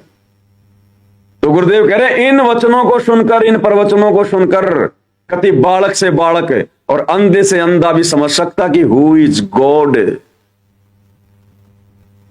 तो सत्सेवक भाई बहनों ने समझा, सत्सेवक भाई बहनों ने पहचाना कि हु इज गॉड। और गुरुदेव कह रहे सबसे पहले हमने यही निर्णय करना है, क्योंकि ये निर्णय हुए बिना कि वर्तमान में धरती पर जिंदा कबीर कौन है, कहां है, हम शतलोक लाख जन्म भी नहीं जा सकते, लाख जन्म भी। इसलिए परमेश्वर साथ संगति के माध्यम से इसी बात पर जोर दिलवाते हैं कि गुरु ही परमात्मा, गुरु ही भगवान, गुरु ही परमात्मा, गुरु ही भगवान। ये हमारी सबसे बड़ी गलती रही है युगों युगों से, कि हम गुरु रूप में आए हुए कबीर जी को पहचान नहीं पाए। एक बार फिर से सुन लो क्या कह रहे हैं गुरुदेव भगवान। माया रूप देख अति शोभा, देव निरंजन तन मन लोभा। निरंजन की ने भोग विलासा, माया को रही तब आशा। तीन पुत्र अष्टंगी जाए, ब्रह्मा विष्णु शिव नाम धराए। और गुरु जी हंसते हुए कह रहे हैं, हंसते हुए, कि मूर्खो, इतना ज्ञान सुनने के बाद भी तुम पहचान नहीं पा रहे कि हु इज गॉड। हंसते हुए कह रहे हैं गुरु जी आगे। आत्माओं, एक तो परमात्मा सामने आके खड़ा हो गया, आई एम गॉड। सामने कबीर साहब कहते हैं आई एम गॉड। और बालक तो बालक अंधे से अंधा इन वचनों को सुनकर समझ सकता है कि हु इज गॉड। सबसे पहले हमने ये निर्णय करना है हु इज गॉड। अब ये क्लियर हो गया, क्लियर हो गया भाई, क्लियर गुरु जी की तरफ से तो हो गया क्लियर, और साथ संगति वाले भाई बहनों की तरफ से भी हो गया बिल्कुल क्लियर कि who is God. Satguru Rampal ji is God, Satguru Rampal ji is Kabir and Kabir ji is God, nothing else in the universe. इनके अलावा और कोई नहीं है, कुछ भी नहीं है इनके अलावा। और तभी हम मुक्ति पाएंगे, हम मोक्ष पाएंगे। और एक अनमोल सत्संग आपको और सुनाते हैं गुरुदेव भगवान का। भाई और बहनों, अपने पास तो पिटारा है परमात्मा की दया से, 1500 सत्संग हैं, वो यही साबित करेंगे कि who is God, who is God, who is God. Satguru Rampal ji is God.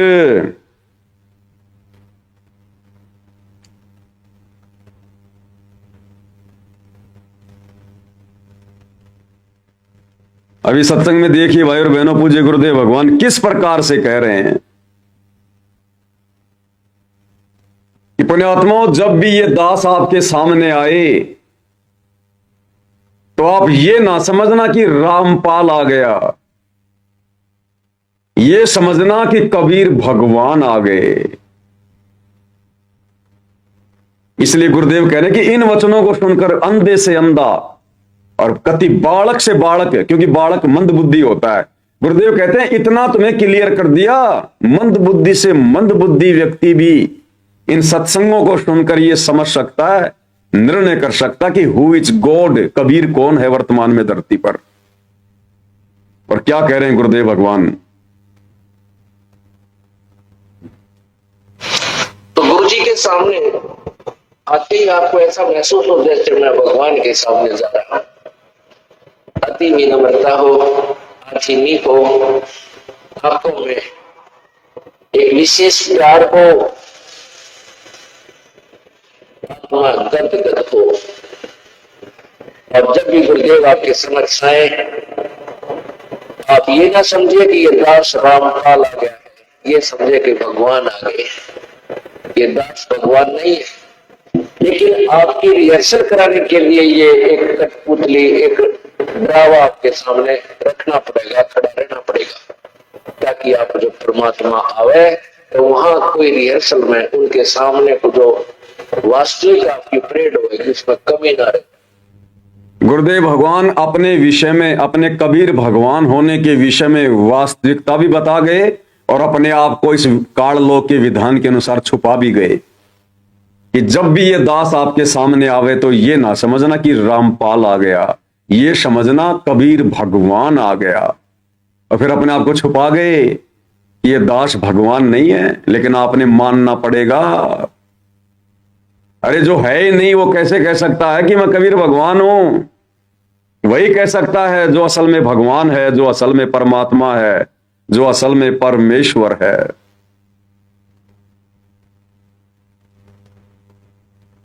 अब बताओ भाई और बहनों, क्या कमी रह गई, क्या कसर छोड़ दी गुरुदेव भगवान ने आप और हमें समझाने में, बताने में। और ये खाली 2 4 5 सत्संग नहीं है, ऐसे सैकड़ों की संख्या में सत्संग है, सैकड़ों की संख्या में। आपको एक भगत जी का एंट्री सुनाते हैं, देखना आप, ज्यादा लंबा नहीं है, 3 4 मिनट का है। और कैसे गुरुदेव भगवान को उसको सतलोक लेकर गए, और जब वो सतलोक में गुरु जी से मिला तो गुरुदेव ने इसको कहा कि बेटा मैं नीचे रहता हूं बरवाड़ा में। क्या कहा उसने देखा कि सतलोक में सिंहासन पर सतगुरु रामपाल जी बैठे हैं। कोई दाढ़ी मूछ वाला नहीं बैठा, कोई पीर बाबा नहीं बैठा वहां, कोई जिंदा विंदा नहीं बैठा।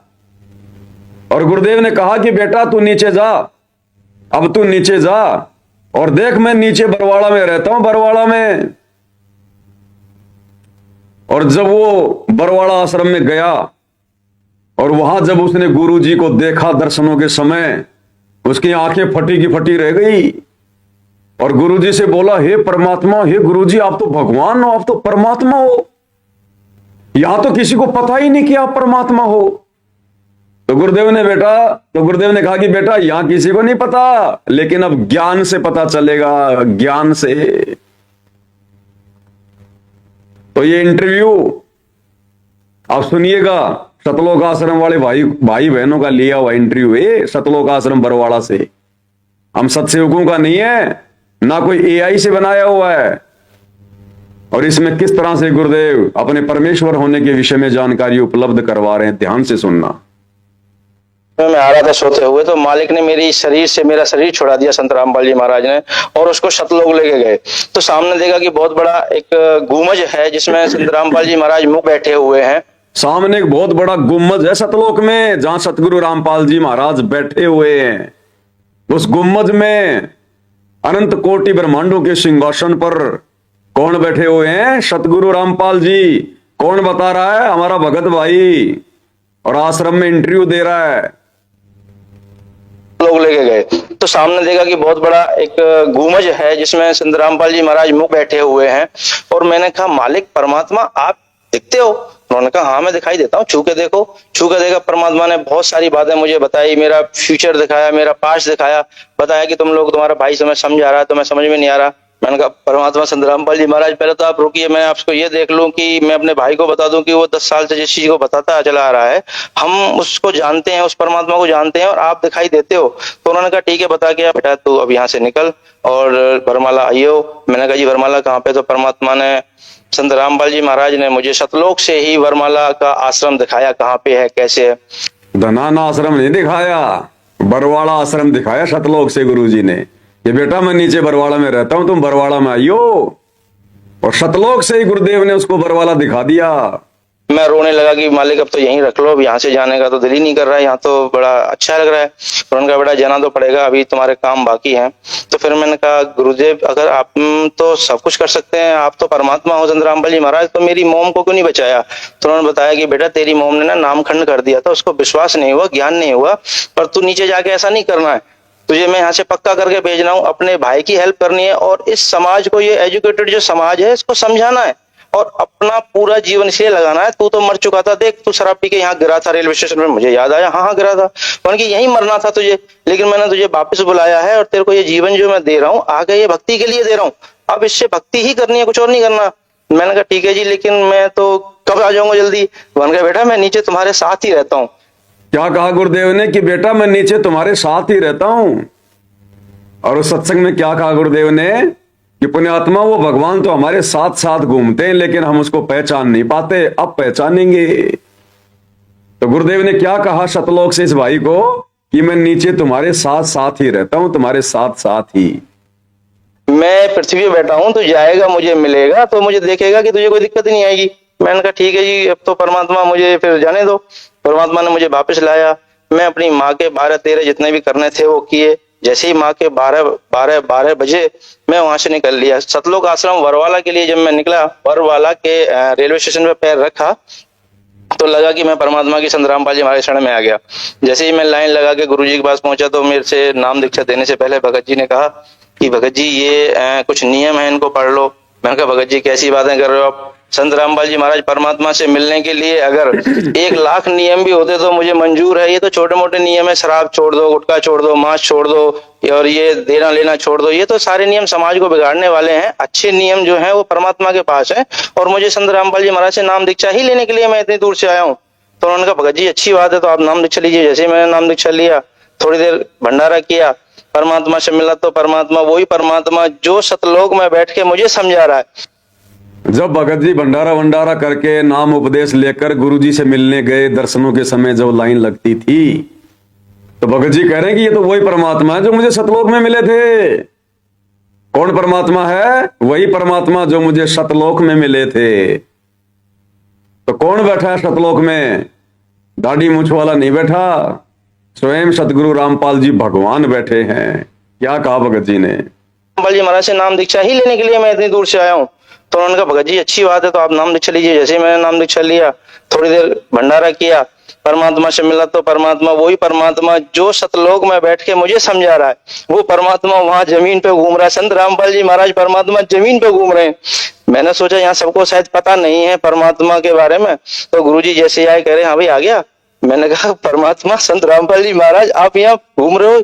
यहाँ तो मैं गुरुजी के पास गया, कह रहा मैं गुरु जी के पास गया, कान में गुरु जी के कान के पास जाके कहा कि गुरु जी यहाँ तो परमात्मा, आपको तो कोई जानता ही नहीं है, यहाँ तो आपको कोई पहचानता ही नहीं है कि आप परमात्मा हो। तो गुरुदेव ने कहा कि बेटा यहाँ कोई नहीं जानता, लेकिन अब पहचानेंगे ज्ञान से। ज्ञान के पास। तो मैंने कहा यहाँ तो किसी को पता ही नहीं है आप परमात्मा हो। कह रहे बेटा यहाँ तो कोई किसी को नहीं पता, लेकिन ज्ञान के द्वारा यहाँ सबको पता चलेगा बेटा, कोई बात नहीं। मैंने कहा क्या कहा कि बेटा अब ज्ञान के द्वारा सबको पता चलेगा। इसलिए गुरुदेव ने 30 वर्षों से यह ज्ञान दिया है। आप और हमें सत्संग सुनाए गुरुदेव भगवान ने पिछले 30 वर्षों से, केवल इसी बात के लिए कि अपने गुरु को परमात्मा मान लें। जिस दिन गुरु को परमात्मा मान लेंगे, इनका ये लोक भी सुधर जाएगा और इनका परलोक भी सुधर जाएगा। अन्यथा हमारा दृढ़ विश्वास नहीं बन पाएगा। हमें काल कदम कदम पर डगमग करेगा, फैल करेगा, मर्यादा तोड़वाएगा। जैसे वर्तमान में सतलोक आश्रमों से जुड़े हुए भाई बहन, उनको विश्वास नहीं है कि सतगुरु रामपाल जी ही कबीर भगवान है। उस दाढ़ी मूछ वाली फोटो को कबीर मान के पूज रहे हैं, जिसके चलते उनका दृढ़ विश्वास नहीं बन पा रहा, परमात्मा अपना पूरा आशीर्वाद नहीं दे पा रहा। और काल गुरुदेव के कलयुगी परिवार को निमित्त बनाकर, कोऑर्डिनेटरों को निमित्त बनाकर कदम कदम पर बेचारों की मर्यादाएं तोड़वा रहा है। और इधर सत्सेवक भाई बहनों ने हृदय से स्वीकार कर लिया, आत्मा से पहचान लिया कि सतगुरु रामपाल जी स्वयं कबीर भगवान हैं। और उसके बाद गुरुदेव भगवान की आरती उतारना, विधिवत भक्ति करना, गीता अध्याय 3 श्लोक 13 के अनुसार उनको परमेश्वर मानकर भोग लगाना, उसके बाद वो बचा कुछा भोजन वो प्रसाद के रूप में ग्रहण करना, घर घर में गुरुदेव के आसन लगा देना, गुरुदेव की मर्यादाओं में रह के भक्ति करना, राग द्वेष ईर्ष्या मन मुटाव से दूर होकर भक्ति करना। तो अब गुरुदेव ने दया बख्शी है उन आत्माओं पर जिन्होंने गुरु को परमात्मा मान लिया। गुरुदेव कहते हैं ना, वो हाथ आपना धर दे सिर पर जिसने मान गुरु को बाप लिया। तो ये इंटरव्यू भाई और बहनों आप और हमारे विश्वास के लिए परमेश्वर ने बुलवाए। अन्यथा ये भाई जो इंटरव्यू दे रहा है, क्या पता ये भक्ति पर है भी या नहीं है। और भक्ति पर होगा तो सात संगति में तो है नहीं, ये शतलोक आश्रम वालों से जुड़ा होगा। तो सोचिए, इंटरव्यू देने वाले को फिर भी विश्वास नहीं, इंटरव्यू देने वाले ने आंखों देखकर फिर भी अपने गुरु को परमात्मा नहीं माना। उसको सपना नहीं कहा जा सकता। जो उसने सतलोक में देखा, जो उसने स्वप्न में देखा, वो सपना नहीं कहा जा सकता। सपने की बात उसने सारी बता दी कि मैं सपने में ऊपर गया, वहां गुरुजी मिले, गुम्बज में बैठे थे और गुरुजी ने वहीं से मुझे बरवाला दिखाया और फिर इसका सपना टूटा। इसने अपनी मां के 12-13 जो भी करने थे वो किए उसकी मृत्यु के बाद। और उसके बाद ये हकीकत में बरवाड़ा आश्रम में गया, सपने में नहीं गया, हकीकत में गया। और जब गुरुजी से मिला तो गुरुजी ने कहा भाई आ गया। तो इसने कहा कि गुरुजी यहां तो किसी को पता ही नहीं कि आप परमात्मा हो। तो गुरुजी ने कहा कि बेटा यहां तो किसी को नहीं पता, लेकिन अब पता चलेगा ज्ञान से। ये ज्ञान इसीलिए दिया गुरुदेव भगवान ने, मुर्दों की पूजा करवाने के लिए ज्ञान नहीं दिया कि मुर्दों सेती प्रीत लगावे ना जाने सतगुरु मेरे नो। तो मुर्दा फोटो कबीर जी की समझे जाने वाली उस मुर्दा को भगवान मानकर और उनकी पूजा हो रही है। गरीबदास जी की फोटो मुर्दा को तुम पूज रहे हो इन आश्रमों में, उनका बोध दिवस मना रहे हो। और जिंदा सतगुरु हमारे साथ साथ घूम रहा, अनमोल ज्ञान दे रहा, सौ सुख दे रहा, उसको हमने ठंडे बस्ते में पटक रखा है। इसलिए वो परमात्मा हिसार जेल जाके बैठ गए अंत में।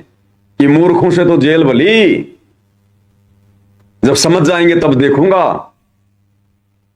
तो अब परमेश्वर अगर इस जेल से बाहर आएंगे तो अपनी उन विशेष पुण्य आत्माओं के लिए आएंगे, उनको आगे की भक्ति देने के लिए आएंगे, जिन्होंने अपने गुरु को उनके सार जेल में रहते सहते उनके ज्ञान को आधार बनाकर हृदय से आत्मा से परमेश्वर मान लिया।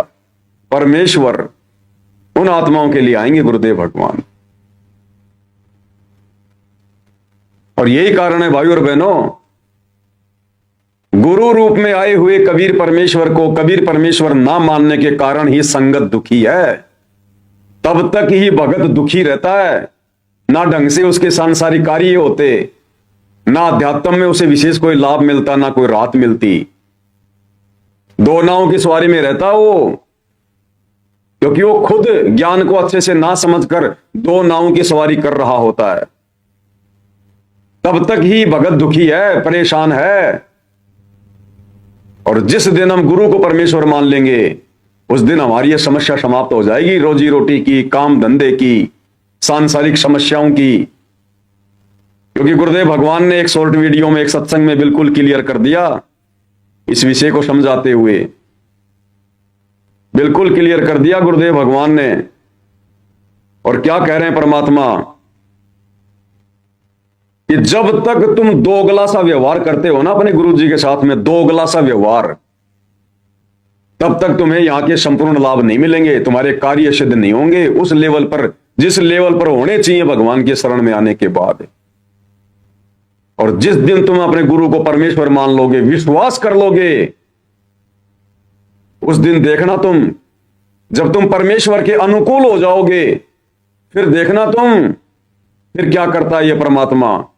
तो क्या कह रहे हैं गुरुदेव भगवान, और उन भाई बहनों के लिए विशेष है ये जो दोगले से चल रहे हैं भक्ति पर, दोगले से, वही दुखी हैं, वही परेशान है। अन्यथा परमेश्वर के दरबार में किस बात की देर और किस बात की कमी। भाई सतगुरु के दरबार में कमी काहे की नाई, और हंसा मोज ना पावता, तो भाई चूक चाकरी माई, कोई सेवा में, कोई ज्ञान में, कोई मर्यादाओं में त्रुटि है। भगवान को ना पहचान पाने के कारण हम दुखी हो रहे हैं, अन्यथा परमात्मा के दरबार में कोई कमी नहीं है। क्या कह रहे हैं गुरुदेव भगवान, तो सार शब्द के बिना मोक्ष नहीं, तो भगवान कितने क्लियर करते हैं, कह कबीर तुम सत कर मानो, या सत्य मान लियो, या सार शब्द से तुम्हारा जन्म मरण कटेगा। सार शब्द सरजीवन बूटी समझ लेना, इस जन्म मरण के रोग के नाश करने की और कोई मंत्र नहीं है।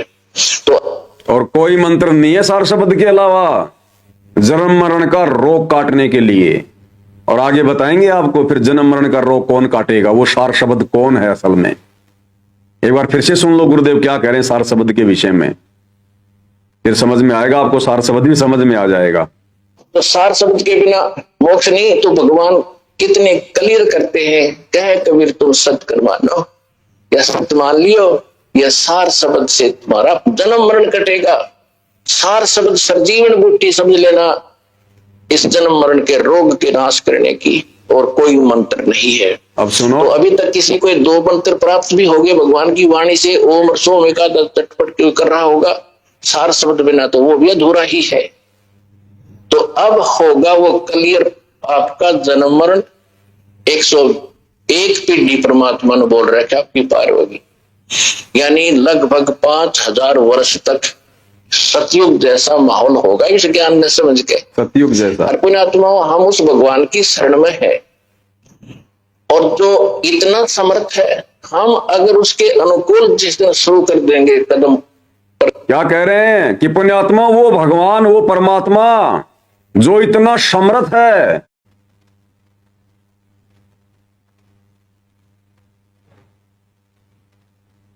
थोड़ा नेट का प्रॉब्लम आ जाता है भाई और बहनों बीच बीच में। तो क्या कह रहे हैं गुरुदेव भगवान की पुण्यात्मा वो परमात्मा, वो समर्थ भगवान जो सब कुछ कर सकता है, सब कुछ दे सकता है।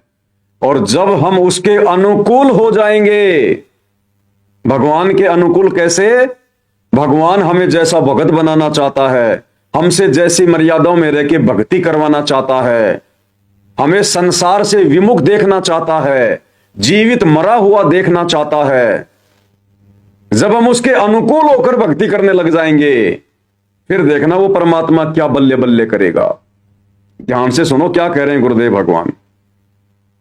यानी लगभग 5000 वर्ष तक सतयुग जैसा माहौल होगा इस ज्ञान में समझ के। और पुण्यात्माओं, हम उस भगवान की शरण में है और जो इतना समर्थ है, हम अगर उसके अनुकूल जिस दिन शुरू कर देंगे कदम पर कदम रखना अपने जीवन का, उस दिन आप न्यारे ठाठ देख लियो। न्यारे ठाठ। अभी तक तो हम दोगले से हैं और अपनी बुद्धि को ही आगे अड़ा के बिजनेस में कुछ करते हैं हटपट, उससे पार पड़े को नहीं। अब ये परमात्मा एक जुल्हे के रूप में रहा करते थे एक झोपड़ी में, और कपड़ा बेचा करते थे और बुनते थे, बेचते थे, गुजारा करते थे और भक्ति करते थे या ना थे वो तो बात अलग है, लेकिन वो करके दिखाते थे कि तुम ऐसे करके देखो। जैसे आज हमें भक्ति करके दिखा रहे हैं। गुरुदेव क्या कह रहे हैं कि वो परमात्मा भक्ति करते थे, और फिर क्या कह रहे हैं, करते थे या ना करते थे वो तो बाद की बात है, लेकिन जैसा उन्होंने हमें भक्ति करके दिखाई, तुम एक बार वैसे करके तो देखो, उतना विश्वास तो करके देखो, एक बार उनके अनुकूल तो होके देखो। उन्होंने वो लीला इसीलिए दिखाई वो करके कि मैं भगवान के अनुकूल था, मैं भगवान की भक्ति विश्वास के साथ करता था और अति निर्धन था, गरीब था, कोई मेरा साहूकार नहीं था। साहूकार यानी कोई 2 रुपए देने वाला नहीं था उधार। साहूकार नहीं कोई जाका काशी नगर मंजारा। पूरे काशी नगर में कबीर जी को कोई 2 रुपए उधार देने वाला नहीं था। कोई विश्वास नहीं था कि ये भिखारी आदमी, ये निर्धन आदमी कहां से देगा अगर ले लेगा तो। और जब उस परमेश्वर के ऊपर वो आपत्ति आई, उन्होंने लीला करके दिखाई एक भगत के रूप में। 18 लाख लोग आ गए भंडारा करने के लिए। अब जो खुद सुबह खा ले शाम का नहीं पता, एक ऐसी लीला करके दिखा रहे थे। 18 लाख लोगों को कैसे खाना खिला देंगे? इससे बढ़कर आपत्ति संसार में और कोई हो नहीं सकती किसी के ऊपर। और गुरुदेव फिर हमें भक्ति का पाठ पढ़ा रहे हैं कि बच्चों, मैं उस परमात्मा के अनुकूल था, जैसा वो चाह रहा था मैं वैसी भक्ति कर रहा था, वैसी मर्यादा निभा रहा था, उतना मुझे विश्वास था। और कैसे उस परमात्मा ने, कर तो खुद ही रहे थे, लेकिन आप और हमारी आंखें खोलने के लिए लीला करके दिखाते हैं। फिर कैसे उस भगवान ने, मैं जिसके अनुकूल था, जिसके आश्रय था, और कैसे उसने 18 लाख लोगों को 3 दिन तक मनमोहन भोजन करवाया, सोने की मोहर दी, दोहर दी, आटा चावल दाल सूखा सब कुछ दिया। तो गुरुदेव कह रहे हैं कि तुम्हें भी देगा, तुम्हारे साथ भी वैसी अनहोनी होगी अगर तुम मेरी तरह उसके अनुकूल चलोगे तो।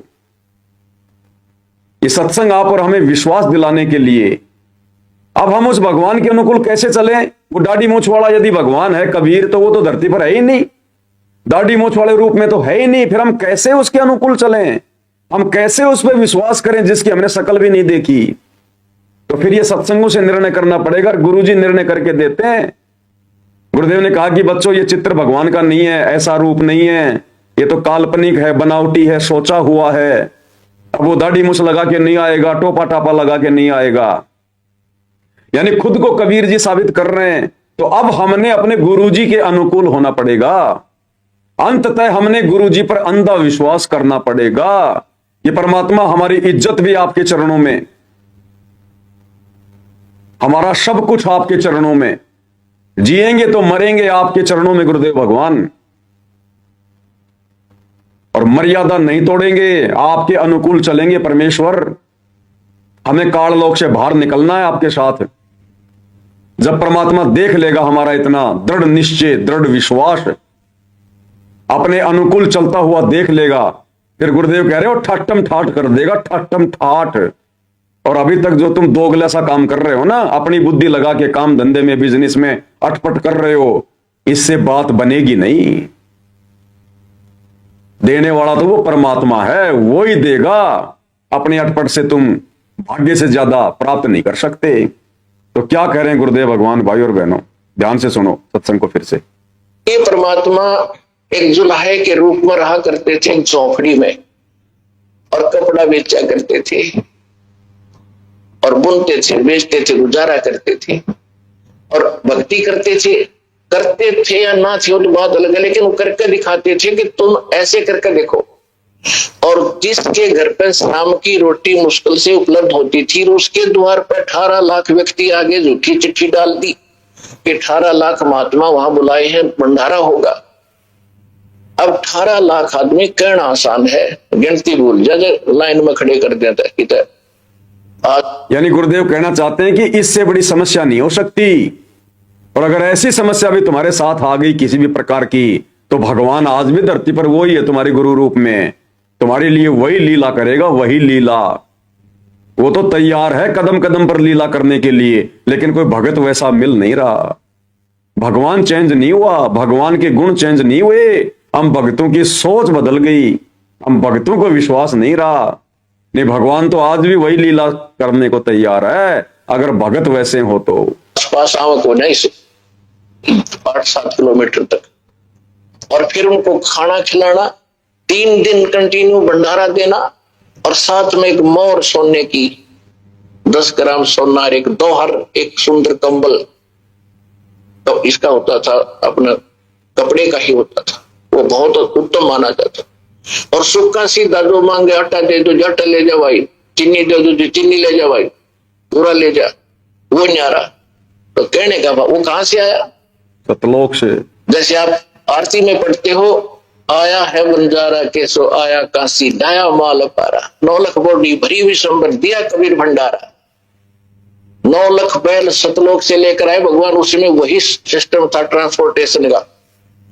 और उनके ऊपर जैसे गधों के बोरे होते, ऊंटों के होते, ऐसे बोरियों में, ऐसे थैलों में सारा सामान भर रखा। 9 लाख और 18 लाख आदमी जमाने से 9 लाख बैलों को लाद कर लाए सतलोक से, सचखंड से बना बनाया। कचौड़ी, पकौड़ी, दही, बड़े, जलेबी, पूरी, सारे आइटम, हलवा, खीर, और वहां तंबू लगा दिए, और पूरियों की, लड्डुओं की, जलेबियों की नो पूरे पूरे ढेर के ढेर। और साथ में वहीं से परमात्मा के हंस आए थे, उन बंजारे बनके, उन बैलों के साथ जो वहां भंडारा करवा रहे थे। और जो 3 दिन तक अखंड भंडारा चला सकता है, वो मालिक क्या आपको वो कार्य नहीं देगा, पूरे विश्व में छका दे, 1 मिनट में ऊपर से भेज दे आपके लिए स्पेशल, जिस दिन आप उसके अनुकूल हो जाओगे।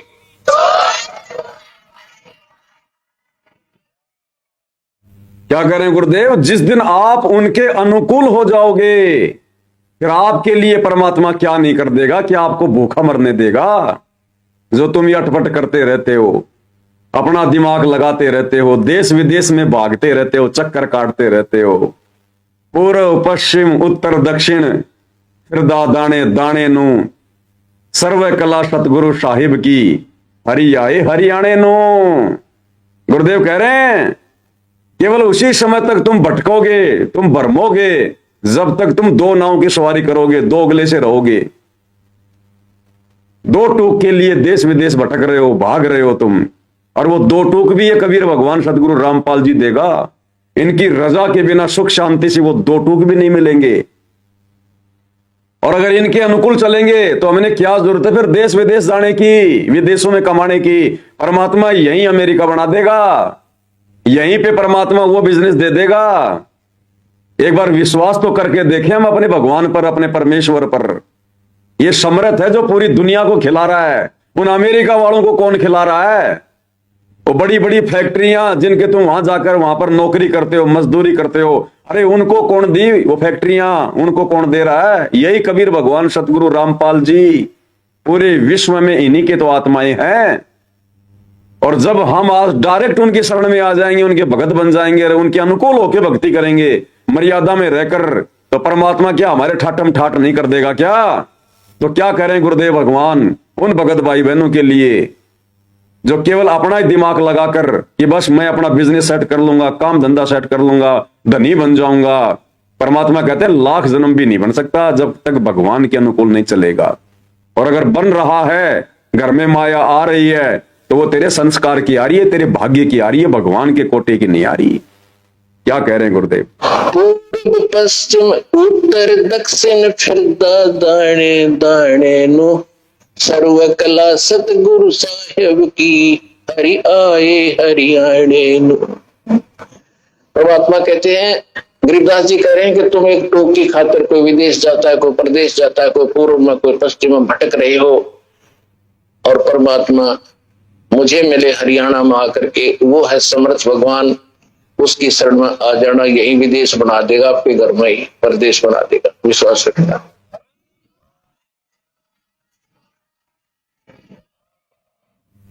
यही विदेश बना देगा, यही प्रदेश बना देगा, यही अमेरिका बना देगा परमात्मा। जो तुम वहां जाकर नहीं कमा सकते, उस कनाडा में, अमेरिका में, जर्मनी में, इटली में, पहले तो तुम उन एजेंटों को कोई लाखों रुपए दे के जाते हो और डरते डरते जाते हो, चोरी छुप के, पता नहीं कहां कहां से जाते हो, जंगलों के रास्ते से अमेरिका में, और वहां जाकर फिर क्या करते हो? तुम किसी का वो गटर साफ करते हो, सब्जियां बेचते हो, टमाटर बेचते हो, फिर वहां जाकर 2 पैसों के लिए। और परमात्मा कहते हैं आ जाओ शरण में। उन अमेरिका वालों को भी तुम्हारा गुरु ही दे रहा है। जय तने चाहिए राजपाट तो धर ले ध्यान हमारा। तो अनुकूल बनना पड़ेगा अपने गुरु के। अब भाई बहन जो हिंदुस्तान में रह रहे हैं, और हिंदुस्तान में अगर एक दूसरे स्टेट में अगर उनको काम धंधे के लिए जाना पड़ता है, तो वो ये ना सोचें कि हम तो अपना स्टेट छोड़ के दूसरी जगह ना जाएं। अरे हिंदुस्तान में तो हम कहीं भी काम कर लेंगे, उसकी छूट है, क्योंकि ये हमारा देश है। हरियाणा का राजस्थान में काम करने जा सकता है, राजस्थान का गुजरात में जा सकता है, बंबई जा सकता है, बंबई का दिल्ली आ सकता है, पंजाब आ सकता है, उसमें कोई दिक्कत नहीं है। लेकिन परमेश्वर ने उन लोगों के लिए कहा है जो ढंग से भक्ति नहीं करते, मर्यादाओं में नहीं रहते, और फिर 2 रोटी के लिए देश विदेश भागते रहते हैं। अरे ये देश विदेश वाले तो आने वाले समय में हिंदुस्तान आएंगे, सब कुछ छोड़ छाड़ के। ये भगवान तो हिंदुस्तान में बैठा है, हम क्यों पड़े वहां पर 7 समुद्र दूर। ये विदेश वाले तो हिंदुस्तान में आने की सोच रहे हैं, और नादानी के कारण हिंदुस्तान वाले गुरु भगवान की शरण ना होने के कारण, विश्वास ना होने के कारण, या जिन्होंने नाम ले लिया फिर वो दोगली सी भक्ति करते हैं, फिर वो करते हैं अटपट कि विदेश जाके कमा लो, गुरु जी मेरा वीजा लगवा दो, मेरा वीजा लगवा दो। तो ऐसे ही बरवाड़ा आश्रम में एक बार गुरुदेव भगवान के पास में एक भगत ने अरदास लगाई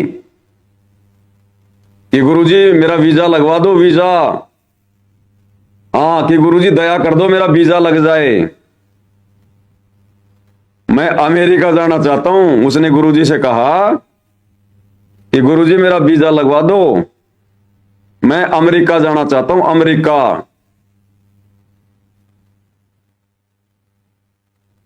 तो गुरुदेव ने कहा कि भाई अगर भगवान पर विश्वास रखेगा तो भगवान यहीं अमेरिका बना देगा, यहीं पर।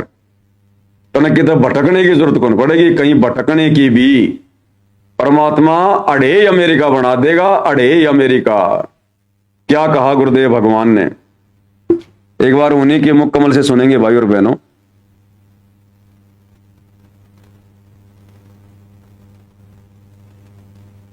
क्या कह रहे हैं गुरुदेव भगवान, ध्यान से सुनिए। एक भक्त ने कहा जी मैं विदेश जाना चाहता हूँ, अमेरिका का वीजा चाहता हूँ, पर बन नहीं रहा, मैंने सारे प्रयत्न कर लिए। मैंने कहा बेटा विश्वास करेगा तो यहीं तरफ अमेरिका बना देंगे। यही तो उसका काम बना नहीं, इसलिए या जैसा वो रह गया, नहीं गया। अब 2 महीने पहले वो कह रहा था जी जो आपने वचन बोले थे, आज मेरा यही अमेरिका बन गया, सारे सुख हो गए, और जो प्लाट था एक वो किसी ने दबा रखा था वो भी मिल गया, काफी कीमती था। तो यहां परमात्मा गरीबदास जी कह रहे हैं पूर्व पश्चिम उत्तर दक्षिण प्रदा दाणे दाणे नो, और सर्व कला सतगुरु साहिब की हरियाई हरियाणे, सारे सुख देगा तुम्हें, मोक्ष देगा।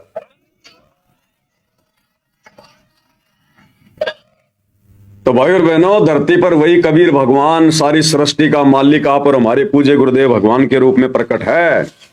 अगर हम इनको पहचान लेते हैं, और जिस प्रकार हम उस दाढ़ी मूंछ वाली कबीर जी की समझे जाने वाली नकली फोटो के ऊपर समर्पित हैं, यदि हम अपने गुरुदेव भगवान के ऊपर समर्पित हो जाएं इतना, और जून के महीने में उस मुर्दा कागज की कबीर जी की समझे जाने वाली फोटो का प्रकट दिवस ना मनाकर प्रति वर्ष 8 सितंबर के दिन सतगुरु रामपाल जी को रियल कबीर मानकर उनका सतगुरु प्रगट दिवस मनाएं और साध संगति से जुड़कर हर प्रकार से मर्यादाओं में रहकर भक्ति करें, गुरुदेव को प्रसन्न करें। फिर देखना परमात्मा यहीं अमेरिका, यहीं अफ्रीका, यहीं कनाडा बना देगा। दो टूक के लिए धक्के खाने की जरूरत नहीं, भटकने की जरूरत नहीं। अरे समर्थ की शरण में आने के बाद और दो रोटी की चिंता, फिर धिक्कार है उस भगत को। वो मर्यादाओं में नहीं है, उसको विश्वास नहीं है। नहीं तो ये परमात्मा जो तीनों लोकों में प्रवेश करके सबका धारण पोषण कर रहा है, क्या अपने भगत को भूखा मरने देगा क्या? अरे जिसको भजन दे दिया क्या उसको भोजन नहीं देगा क्या? ये परमात्मा तो जानवरों को भी दे रहा है कि पो पाटी पगड़ा भया और जागी जिया जोन, सब काहों को देत है वो चौंस समाना चून। क्या अपने भगत को नहीं देगा? लेकिन जब हम भगत बन जाएंगे तब, और पहचान लेंगे अपने गुरुदेव को कि ये कबीर भगवान है, ये परमेश्वर है और इन्हीं की भक्ति करनी है, इन्हीं का नाम जपना है, फिर देखो ये परमात्मा क्या नहीं कर देगा। तो इसी संदर्भ में भाई और बहनों, पूज्य गुरुदेव भगवान की लास्ट में महिमा करते हैं एक शब्द के साथ में। जो शब्द है गुरुदेव भगवान का, ये सतगुरु महिमा शब्द संग्रह पुस्तक परमेश्वर ने छपवाई है। उनके शब्दों का संग्रह है इसमें, जो गुरुदेव ने अपने सत्संगों में शब्द गाए हैं। जपोरे मन साहेब नाम कबीर, जपोरे मन, यानी गुरुदेव भगवान समझा रहे हैं हमें कि भाई उस कबीर परमेश्वर का नाम जप ले। अब कबीर परमेश्वर का नाम क्या है? जब वो कबीर परमात्मा सतगुरु रूप में, तत्वदर्शी संत के रूप में धरती पर प्रकट होकर अपना ज्ञान प्रचार करता है, और उस ज्ञान को समझकर या दुखों से दुखी जब कोई प्राणी उनसे उपदेश लेने जाता है, और जो नाम जो मंत्र वो परमात्मा उनको देता है वो है साहेब नाम कबीर, यानी गुरु रूप में कबीर जी के द्वारा दिया गया वो नाम, वो उपदेश है। और दूसरा वो है जो परमेश्वर हमें शब्द देंगे, शब्द यानी अपनी पहचान करवाएंगे कि तुम्हारा गुरु ही शब्द रूप में है। यानी गुरु की शब्द रूप में पहचान हो जाना ही सार शब्द की प्राप्ति है। हम हैं शब्द, शब्द हम माही, और परमात्मा कहते हैं हमसे भिन्न और कछु नहीं। शब्द निवास आकाशवाणी यो सतगुरु का रूप है, और सत्यलोक से उतरे शब्द स्वरूपी साहिब। तो परमेश्वर क्या कह रहे हैं? जपोरे मन साहिब नाम कबीर, जपोरे मन साहिब नाम कबीर। कि जब वो कबीर भगवान गुरु रूप में आता है तो कहते हैं उसके द्वारा दिया गया नाम जपो, मर्यादाओं में रह के भक्ति करो। उसको कहते हैं कबीर नाम जपना, कबीर जी का नाम जपना। जपोरे मन साहिब नाम कबीर, जपोरे मन साहिब नाम कबीर। भाई एक समय गुरु बंसी बजाई कालंदरी के तीर, एक समय गुरु बंसी बजाई कालंदरी के तीर। कालंदरी यानी जमुना नदी, यमुना। मलुकदास जी जो कि कबीर परमेश्वर जी की शरण में आए, जब वो गुरु रूप में आए थे, क्योंकि मलुकदास जी कबीर परमात्मा के समकालीन थे। वो पहले विष्णु जी के, श्री कृष्ण जी के पुजारी थे, उनकी महिमा किया करते थे। और जब कबीर परमेश्वर से नाम लिया तो ये ज्ञान धीरे धीरे समझ में आता है। ये जो रंग हमें चढ़ा हुआ है इन नकली भगवानों का, ब्रह्मा विष्णु महेश का, ये धीरे धीरे उतरता है।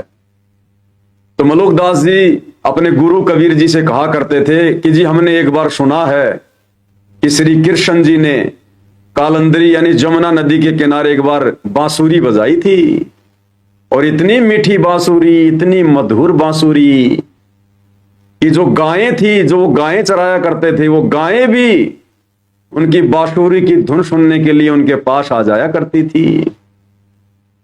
तो कबीर परमेश्वर ने देखा कि भाई मलुकदास को अभी ज्ञान अच्छे से समझ में आया नहीं है, अपने गुरु के सामने और तीन लोक के नकली भगवानों की महिमा कर रहा है। तो परमेश्वर ने तो दिखाना था ना, समर्थ ने समर्थता भी दिखानी थी। तो मलोकदास जी से उनके गुरु कबीर परमेश्वर सतगुरु रामपाल जी ने कहा कि चल भाई मलोकदास, आज हम भी आपको बांसुरी बजा के दिखाएंगे। और उसी जमुना नदी के किनारे ले गए जहां पर श्री कृष्ण जी बैठकर बांसुरी बजाया करते थे। और जब कबीर भगवान सतगुरु रामपाल जी ने बांसुरी बजाई, और वो तो कभी नहीं बजाया करते थे भगवान, उन्होंने ऐसे हाथ किया, ऊपर से बांसुरी आ गई सतलोक से। और जब परमेश्वर ने बांसुरी बजाई फिर क्या हुआ? कहते हैं ऊपर से देवता भी नीचे उतर के आ गए। मुनिजन, साधु, संत, महात्मा उसकी मधुर आवाज सुनने के लिए ऊपर के लोकों से नीचे उतर के आ गए कि ऐसी मनमोहक धुन, ऐसी अनहद धुन ना कभी सुनी ना देखी। मंत्र मुग्ध हो गए, अपने पद छोड़ छोड़ के और परमेश्वर के उस बांसुरी की धुन को सुनने के लिए आ गए। और तो और पशु पक्षी तो छोड़ो, जमुना नदी का जो पानी था वो भी रुक गया, जैसे बर्फ जम जाती है परमेश्वर की मधुर वाणी सुनने के लिए। आसपास के पशु पक्षी, सूखे पौधे भी हरे भरे हो गए परमेश्वर के मुख कमल से बांसुरी की आवाज को सुनकर। तो क्या कहा भाई? एक समय गुरु बंसी बजाए कालंदरी के तीर। यानी एक समय हमारे गुरुदेव भगवान सतगुरु रामपाल जी ने, जो 650 साल पहले कबीर नाम से आए हुए थे, उन्होंने बांसुरी बजाई थी। भाई एक समय गुरु बंसी बजाए कालंदरी के तीर, एक समय गुरु बंसी बजाए कालंदरी के तीर। सुर नर मुनि जन थकत बहे वो रुक गया दरिया नीर। जपोरे मन साहेब नाम कबीर, जपोरे मन साहेब नाम कबीर। कि हे मन, हे आत्मा, उस कबीर भगवान का नाम जप जिस कबीर भगवान ने जमुना जी के किनारे वो बंसी बजाई थी, बांसुरी बजाई थी। आज वो कबीर भगवान तुझे कलयुग की पिछली पीढ़ी में तेरे गुरु के रूप में प्राप्त है, तुझे शतलोक ले जाएगा। फिर ऐसी बांसुरी तुझे 24 घंटे वो अनहद धुन मंत्र मुग्ध करने वाली तुझे वहां सुनने को मिलेगी। वहां फिर आगे क्या कहा परमेश्वर ने? भाई काशी तज गुरु मगहर आए दोनों दिन के पीर। काशी तज गुरु मगहर आए दोनों दिन के पीर। कोई गाड़े कोई अग्न जलावे ढूंढा ना पाया शरीर। जपोरे मन साहेब नाम कबीर, जपोरे मन साहेब नाम कबीर। परमेश्वर अपनी महिमा के विषय में बता रहे हैं कि वो परमात्मा ना बुढ़ा है, ना रोगी है, ना वो कोढ़ी है, ना वो बीमार है। जब गोरखनाथ जी की और कबीर परमेश्वर जी की गोष्ठी हुई थी 650 साल पहले, उस समय परमात्मा की लीला में आयु 8-10 वर्ष की थी। और जब गोरखनाथ जी रामानंद जी के साथ में ज्ञान गोष्ठी करने लगे तो कबीर परमेश्वर खड़े हो गए, बोला नाथ जी मेरे गुरुजी से ज्ञान चर्चा करने से पहले मेरे से करो। तो गोरखनाथ ये देखकर हंसा और कहा कि ए बालक कबीर तेरी उम्र क्या है और तू मेरे साथ में ज्ञान गोष्ठी करेगा? तो कबीर परमेश्वर ने कहा भाई नाम मैं बूढ़ा, नाम मैं बालक, नाम मैं भाट भिखारी। नाम मैं बूढ़ा, नाम मैं बालक, नाम मैं भाट भिखारी। कहे कबीर सुनो रे गोरख या है उम्र हमारी। कि भाई ये है मेरी उम्र, तू मुझे क्या बालक समझ रहा है, क्या बच्चा समझ रहा है क्या? मैं ना बुढ़ा हूं, ना बालक हूं, ना कोई भाट भिखारी, तेरी तरह कोई मांग के खाने वाला नहीं हूं मैं। ये मेरी उम्र है, अगर तू मेरी उम्र जानना चाहता है तो। तो परमेश्वर 650 साल पहले 120 साल की उम्र में, जहां 70-80 साल की उम्र में बुढ़ों के घुटने टूट जाते हैं, चलने की हिम्मत नहीं रहती, दुनिया भर के रोग, 1 किलोमीटर चलने में 5 बार उसको बैठना पड़ता है, और 120 वर्ष की उम्र में कबीर परमेश्वर बिना किसी सहारे के, बिना किसी घोड़ा गाड़ी में, ना किसी बुग्गी गाड़ी में, ना किसी पालकी में, पैदल चलकर गए परमेश्वर काशी से मगर, और वहां से सहशरीर परमेश्वर सतलोक को गए सबके सामने। तो समर्थ अपनी समर्थता बता रहा है। भाई काशी तज गुरु मगहर आए दोनों दीन के पीर, यानी हिंदू और मुसलमान दोनों धर्मों के गुरु थे। कोई गाड़े कोई अग्न जलावे, ढूंढा ना पाया शरीर, जपोरे मन साहेब नाम कबीर, जपोरे मन साहेब नाम कबीर। कि हे मन, उस कबीर परमेश्वर सतगुरु रामपाल जी भगवान का नाम जप, जो मगर से सहशरीर लीला करके दुनिया को अपनी समर्थता दिखा के सतलोक गए थे। आज तुझे कलयुग की बिजली पीढ़ी में वो कबीर भगवान प्राप्त है जो मगर से सहशरीर गया था, उसका नाम जप, उससे उपदेश लेकर। भाई 4 दाग से सतगुरु न्यारे, अजरो अमर शरीर, 4 दाग से सतगुरु न्यारे, अजरो अमर शरीर। कि उस कबीर परमेश्वर सतगुरु रामपाल जी भगवान का वो जब भी आते हैं, जिस भी युग में आते हैं, वो किसी मां के गर्भ से जन्म लेके नहीं आते, वो 4 दाग से न्यारे होते हैं। उनका शरीर अजरो अमर होता है, वो अविनाशी है, अविनाशी। कहते हैं उस समर्थ परमेश्वर का नाम जप। भाई 4 दाग से सतगुरु न्यारे, अजरो अमर शरीर, यानी परमेश्वर ने 4 दाग बताए। 4 प्रकार से दाग दिया जाता है मरने के बाद में। आदमी जब मर जाता है, जब उसको जला के आते हैं तो कहते हैं हम उसका दाग दे के आ गए। तो गुरुदेव कहते हैं कि 4 प्रकार के दाग होते हैं। जैसे हिंदू आग में जलाते हैं, मुसलमान जमीन में गाड़ते हैं मरने के बाद, कुछ लोग ऐसे होते हैं वो पानी में बहा देते हैं एक छोटी सी नौका बना के, ताकि कोई जानवर खा लेंगे और उस आत्मा को दुआ देंगे।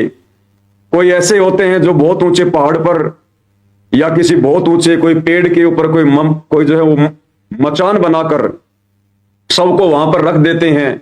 चील कौवे वगैरह, ये पक्षी वगैरह उनको खा लेते हैं। तो कहते हैं इस प्रकार से अंतिम संस्कार होता है। 4 प्रकार से ये दाग हैं।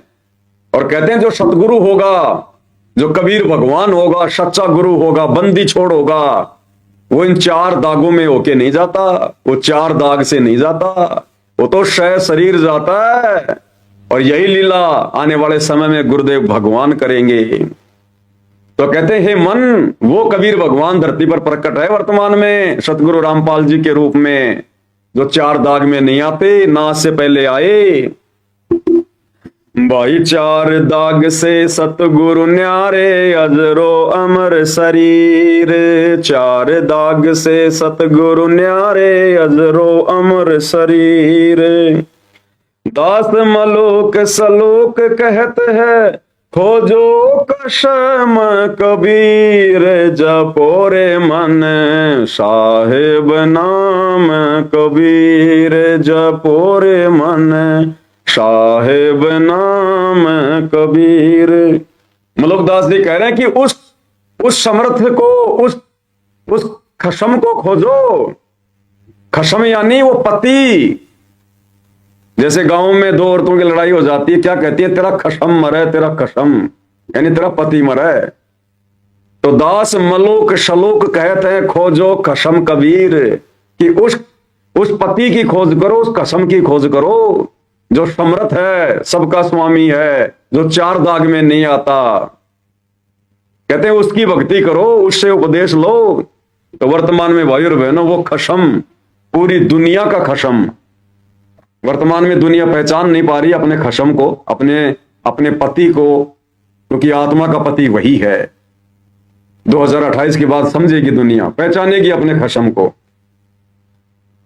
और जो भक्ति करेगा हर प्रकार से मर्यादाओं में रहकर, अपने खशम को खशम मानकर, अपने गुरु को अपना खशम मानकर, वो हाथ अपना धर दे सर पर, जिसने मान गुरु को बाप लिया। फिर परमात्मा कहते हैं देखना, फिर वो परमेश्वर वाले काम करेगा। फिर जब तुम भक्ति पर लगकर भगत वाले कार्य करोगे, फिर वो परमात्मा भी परमात्मा वाले कर्म करेगा, भगवान वाले कार्य करेगा। और तभी भाई और बहनों लीला हुआ करती है। अरे जब भगत भी पूरा हो और भगवान भी पूरा हो, तब होती हैं लीलाएं। त्रेता युग में भगत प्रहलाद पूरा, भगवान ने नरसिंह रूप धारण करके लीला की, आज तक उनका इतिहास गाया जाता है। नरसिंह भगत पूरा, भगवान ने 56 करोड़ की माया बरसा दी बात में, और लीला बनी हुई, आज तक गुण गाए जाते हैं। ध्रुव भगत पूरा, भगवान भी पूरा मिला, और ऐसी अजब गजब लीला हुई, आज तक गुण गाए जाते हैं। मेरा भाई भगतनी पूरी, भले वो पार होने का समय नहीं था, पार नहीं हो पाई, लेकिन भगतनी पूरी, गुरु मर्यादाओं के लिए समर्पित, गुरु के लिए समर्पित, और भगवान भी पूरा मिला, और आज तक उसकी महिमा गाई जाती है। तो भाई और बहनों, ये कलयुग की पिछली पीढ़ी है। आप और हम वही आत्माएं हैं जो आज से पहले पार नहीं हो पाई। जिन आत्माओं के नाम गुरुदेव हमें गिनाते हैं, धन्ना सेठ, धर्मदास, रविदास, रामानंद जी, सर्वानंद जी, अर्जुन सरजुन, मीराबाई, नरसिंह भगत, अर्जुन सरजुन, ताम्र ध्वज, मोर ध्वज, शेख फरीद, बाजीद, ये सब आप और हम ही हैं भाई और बहनों। बस अपने आप को पहचानने की देर है, गुरु जी के प्रति समर्पित होने की देर है, उन्हें अपना बाप मानने की जरूरत है। फिर देखना भगवान तो पूरा है ही। जब हम भगत पूरे हो जाएंगे, फिर देखना परमेश्वर धरती पर अद्भुत लीलाएं करेंगे आने वाले समय में, अद्भुत लीलाएं। और यही लीलाएं फिर हजारों वर्षों तक गाई जाएंगी, सुनी जाएंगी, और इसी के सारे दुनिया फिर भक्ति किया करेगी। तो भाई और बहनों, आप और हमने मौका नहीं चूकना है। परमेश्वर ने हर प्रकार से हमें अपनी जानकारी करवा दी, अपनी पहचान करवा दी है। अब हमने इस मौके को चूकना नहीं है। ये कलयुग की पिछली पीढ़ी में आप और हमारा जो दाव लगा है भाई और बहनों, बिल्ली के भाग का छिक्का टूटा है, बिल्ली के भाग का छिक्का। ऐसा गोल्डन चांस, ऐसा सुनहरा अवसर भाई और बहनों, युगों पर्यंत दोबारा हम कल्पना नहीं कर सकते। अगर रह गए तो किसी कारण से, तो बिल्कुल समर्पित हो जाना अपने गुरुदेव के प्रति। हमारी मर्यादाओं के बीच में चाहे हमारा परिवार आए, चाहे समाज आए, चाहे रिश्तेदार आए, चाहे किसी का पति आए, चाहे किसी की पत्नी आए, अगर मर्यादाओं के बीच में कोई आएगा तो लड़ना झगड़ना नहीं, गाली गलौच नहीं करना, मार पिटाई नहीं करना। हम गाली खा लेंगे, मार पिटाई खा लेंगे, हर प्रकार से उनके जुल्मों को सहनेंगे, लेकिन मर्यादा नहीं तोड़ेंगे उनके चक्कर में आके, उनके दबाव में आके, उनके प्रेशर में आके। अब की बार हमने परमेश्वर प्राप्त करना है, और जब हम इतने दृढ़ होंगे, गुरु जी के अनुकूल चलेंगे, भाई और बहनों, परमात्मा फिर हमसे दूर नहीं है, समर्थ हमारे साथ में रहता है। कहा ना गुरुदेव ने कि वो भगवान साथ साथ ही घूमता है। जो बच्चा गऊ की नजर में यूं साईं को संत, और भक्तों के पीछे फिरे वो भगत वत्सल भगवंत सतगुरु रामपाल जी। तो परमेश्वर तो पल पल साईं की तरह, छाया की तरह आप और हमारे साथ में रहते हैं शब्द रूप में, और जहां जरूरत पड़ जाएगी परमात्मा शरीर भी धारण कर लेगा अपनी आत्मा के लिए। इतना समर्थ है हमारा गुरु। बस उनको पहचानने की देर है, और उनके अनुकूल जैसा वो चाहते हैं वैसी मर्यादाओं में रह के भक्ति करने की जरूरत है। फिर देखना ये परमात्मा ठाटम ठाट करेगा, और अंत में अपने विमान में बैठा के सतलोक लेकर जाएगा। तो भाई और बहनों, आज की साथ संगति में केवल इतना ही। परमेश्वर इसी प्रकार से आप और हमारे ऊपर रजा बनाए रखें। बंदी छोड़ सतगुरु रामपाल जी परमेश्वर जी की जय हो।